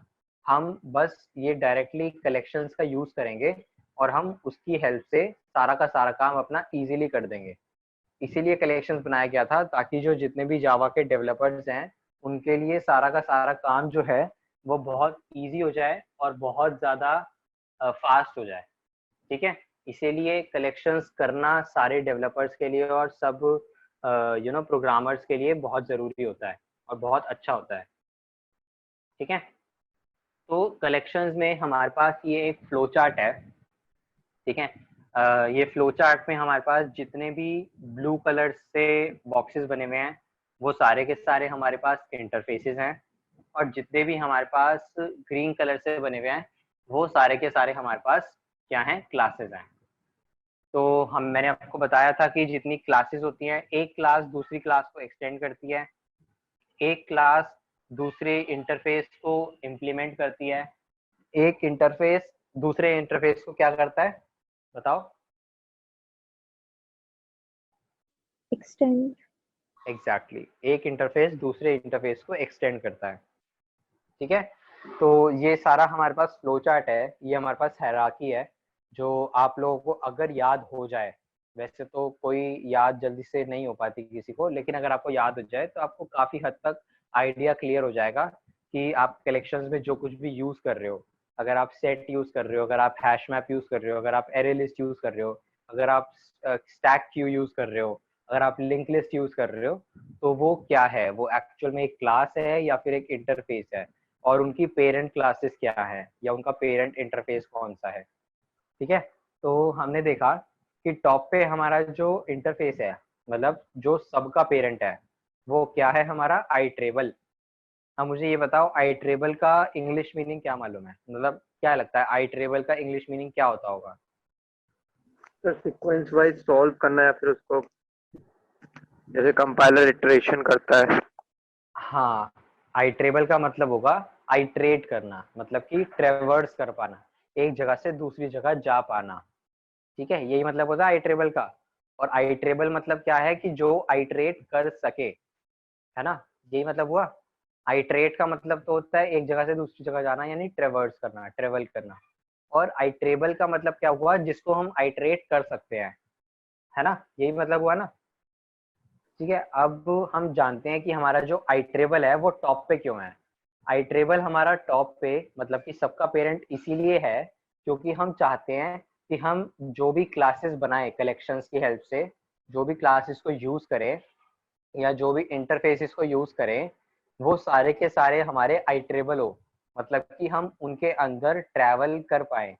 क्योंकि अगर हम उनके अंदर ट्रैवल नहीं कर पाएंगे तो क्या फायदा होगा, हमने बस उनके अंदर डेटा ऐड कर दिया, हम उसके अंदर बस डेटा एंटर एंटर कराए जा रहे हैं, हम उसमें ट्रैवर्स करके देख ही नहीं सकते कि हमारा कौन सा डेटा उसमें है या नहीं है, और कौन से पोजीशन पे कौन सा डेटा है। तो अगर हम ट्रैवल ही नहीं कर पाएंगे उसको, अगर हम उसको आइट्रेट ही नहीं कर पाएंगे, तो हमारे ये जितने भी कलेक्शंस की क्लासेस और इंटरफेसेस है वो सारी की सारी यूजलेस रह जाएंगी, है ना, मेक सेंस, ठीक है। इसीलिए हमने जो आइट्रेबल रखा, हमने नहीं मतलब डेवलपर्स ने जो आइट्रेबल रखा वो टॉप पे रखा, क्योंकि जितने भी इसके चाइल्ड आए वो सारे के सारे चाइल्ड जो हैं वो आइट्रेबल हो, मतलब कि हम उनको आइट्रेट कर सके, उनको ट्रैवर्स कर सके, क्योंकि अगर नहीं कर पाएंगे तो हमारे लिए वो यूजलेस है, ठीक है। उसके बाद आता है हमारे पास कलेक्शंस। अब कलेक्शंस भी हमारा एक इंटरफेस है जिसके अंदर कुछ अलग अलग पार्ट्स होते हैं। सबसे पहला होता है हमारे पास लिस्ट, एक होता है हमारे पास क्यू, और एक होता है हमारे पास सेट, ठीक है। लिस्ट के अंदर हमारे पास नाम से समझ आ रहा है कुछ लिस्टिंग का काम होगा, तो लिस्ट के अंदर हमारे पास एरे लिस्ट होती है जो अभी हमने पढ़ी, एक हमारे पास लिंक लिस्ट होती है, लिंक लिस्ट सब जानते हो राइट। तो लिंक लिस्ट होती है हमारी, वेक्टर्स होते हैं, अगर सी प्लस प्लस जानते हो तो वेक्टर्स आप लिंक्ड लोगों ने लिस्ट पढ़े क्या होती होंगे। है? लिंक लिस्ट होती है यार जिसमें ना आप जो डेटा होता है ना वो नोड्स की फॉर्म में सेव करते हो। नोड्स का मतलब क्या होता है कि आप उनको ऐसे स्टोर कर रहे हो कि हर इंडेक्स को सिर्फ अपने से नेक्स्ट वाले का लोकेशन पता है और बाकी सबका नहीं पता, ठीक है। लिंक लिस्ट के बारे में थोड़ा सा और पढ़ के देखना, तब तुम्हें समझ आएगा कि एग्जैक्टली लिंक लिस्ट बनाते कैसे हैं। लिंक लिस्ट का डायग्राम ही देख लेना, तुम्हें काफी हद तक समझ आ जाएगा। जैसे देखो हमारे पास एरेज जो होता है, एरेज में तो हमें पता है कि जो भी हमारी मेमोरी एलोकेशन होगी या जो भी हमारा डेटा स्टोर होगा वो हमारा एक के बाद कॉन्टिन्यूसली स्टोर होगा, है ना। जी। बट लिंक लिस्ट में हमारे पास ऐसा नहीं होता। लिंक लिस्ट में हमारा जो डेटा है वो किसी भी ऑर्डर में स्टोर हो सकता है। बस कंडीशन क्या होती है कि जो हमारी करंट नोड है उस नोड को पता होना चाहिए कि उसकी नेक्स्ट वाली नोड कौन सी है, ठीक है। तो अगर उसको ये पता है कि उसके नेक्स्ट वाली नोड कौन सी है तो उसके नेक्स्ट वाले नोड को पता होगा कि उसके बाद कौन सी नोड है। इस तरह से करके हर नोड के पास उसके बाद वाली नोड का एड्रेस स्टोर होता है, ठीक है। इस तरह से हमारे पास लिस्ट में ये सारी चीजें हैं। स्टैक क्यूज तो सब जानते होंगे, राइट। तो कल हम पढ़ेंगे स्टैक क्यूज के बारे में, तब मैं आपको बताऊंगा और शायद हम कोड भी करके देखेंगे उसको, तो हमें और अच्छी तरह पता लग जाएगा कि स्टैक क्यूज क्या होते हैं। तो हमारे पास ये है, ठीक है। इसके अलावा हमारे पास अगर प्रायोरिटी क्यू बनानी हो तो वो बना सकते हैं हम कलेक्शंस की हेल्प से। प्रायोरिटी क्यू क्या होता है वो भी मैं आपको बताऊंगा, ठीक है। उसके अलावा अगर आपको सेट बनाना हो या फिर हैश मैप बनाना हो, मैप बनाना हो, तो वो सब हम कलेक्शंस की हेल्प से बना सकते हैं, ठीक है। तो ये फ्लो चार्ट, ये चार्ट जो है हमारे लिए उतना ही इजी, मतलब उतना ही इम्पोर्टेंट है जितना हमारे पास इनके अंदर का कंटेंट है, ठीक है। समझ आया सबको ऊपर ऊपर से अभी, क्योंकि अभी हमने इनके अंदर के जो कंटेंट है उनके बारे में नहीं पढ़ा। उसमें से जो बहुत कॉमन और बहुत कॉमनली यूज्ड और इम्पोर्टेंट है उनके बारे में हम एक एक करके पढ़ेंगे। जैसे कि हम प्रायोरिटी क्यू के बारे में पढ़ेंगे, स्टैक के बारे में पढ़ेंगे, क्यूज के बारे में पढ़ेंगे, और सेट के बारे में पढ़ेंगे, और हैश मैप के बारे में पढ़ेंगे। तो जो जो इम्पोर्टेंट चीज़ें हैं आपके इंटरव्यूज से रिलेटेड, या फिर आपकी कोडिंग से रिलेटेड, या फिर एंड्रॉयड से रिलेटेड, वो सारे इनमें से हम पढ़ेंगे, ठीक है। तो आई ट्रिबल मैंने आपको बता दिया कि आई ट्रिबल हमारा क्या है, एक इंटरफेस है। अभी हमने देखा क्योंकि वो ब्लू कलर से है, तो यानी कि हमारा आई ट्रिबल एक इंटरफेस है। और आई ट्रिबल इंटरफेस क्या करता है, हमें एक आइटरेटर प्रोवाइड करता है। आइटरेटर का मतलब जिसको हम ट्रेवर्स कर सके, मतलब कि हम एक एलिमेंट से दूसरी एलिमेंट पे जा सके, ठीक है। तो यहाँ पे भी इसका भी यही मतलब लिखा है, देखो कि iterator is the entity that provide us the facility to iterate the elements in forward direction, ठीक है। तो आइटरेटर हमारे पास अगर है तो मतलब कि हम अपने एलिमेंट्स को ट्रेवर्स कर सकते हैं, मतलब कि उनको आइटरेट कर सकते हैं एक फॉरवर्ड डायरेक्शन में, ठीक है। अब हमारा जो कलेक्शन इंटरफेस है वो हमारा आइट्रेबल इंटरफेस को इम्प्लीमेंट कर रहा है। अभी हमने देखा कि हमारा कलेक्शन इंटरफेस जो था वो आइट्रेबल के नीचे था, मतलब कि उसका चाइल्ड था। तो इसका मतलब क्या हुआ कि हमारी कलेक्शंस की जितनी भी सब क्लासेस है, ठीक है, वो सारी भी ऑटोमेटिकली हमारा आइट्रेबल को इम्प्लीमेंट करेगी, उसकी प्रॉपर्टीज इनहेरिट करेंगी, है ना। अगर हम रियल लाइफ से समझे तो सपोज करो आपके ग्रैंड पेरेंट्स हैं, उनकी प्रॉपर्टीज जो है वो आपके पेरेंट्स में आई, तो और आपके पेरेंट्स की प्रॉपर्टीज आप में आई, तो आपके ग्रैंड पेरेंट्स की भी तो कुछ प्रॉपर्टीज आपके अंदर आएंगी, राइट। तो this is what iterable is, and that this is how we define iterable. अब अगर आपसे कोई भी पूछे कि यार आइट्रेटर क्या होता है, आइट्रेबल क्या होता है, या कलेक्शन इंटरफेस क्या होता है, तो अब आप सब लोग जानते हो, ठीक है। और आप लोग इजीली उनको बता सकते हो कि क्या होते हैं आइट्रेबल और आइट्रेटर, ठीक है। And I think this will be our last topic, that is comparator and comparable. But comparator और कंपैरेबल जानने आप लोग रेडी नहीं हो। अभी आप लोगों को अभी तक हमने जो किया वो अच्छे से पता होना चाहिए, एरे लिस्ट के बारे में पता होना चाहिए, ठीक है। तो जब से ही आप एरे लिस्ट अच्छे से जान जाओगे, आइट्रेबल क्या होता है, आइट्रेटर क्या होता है ये जान जाओगे, इनहेरिटेंस जान जाओगे, इंटरफेसेस जान जाओगे, और हमने आज जितना भी कुछ पढ़ा है वो सारी की सारी चीजें जैसी जान जाओगे, तो आप लोग कंपैरेटर फिर समझ पाओगे, ठीक है। इसीलिए हम कंपैरेटर जो है वो कल पढ़ेंगे, और हम आज इसके आगे फिर इसको कंटिन्यू नहीं करेंगे, ठीक है।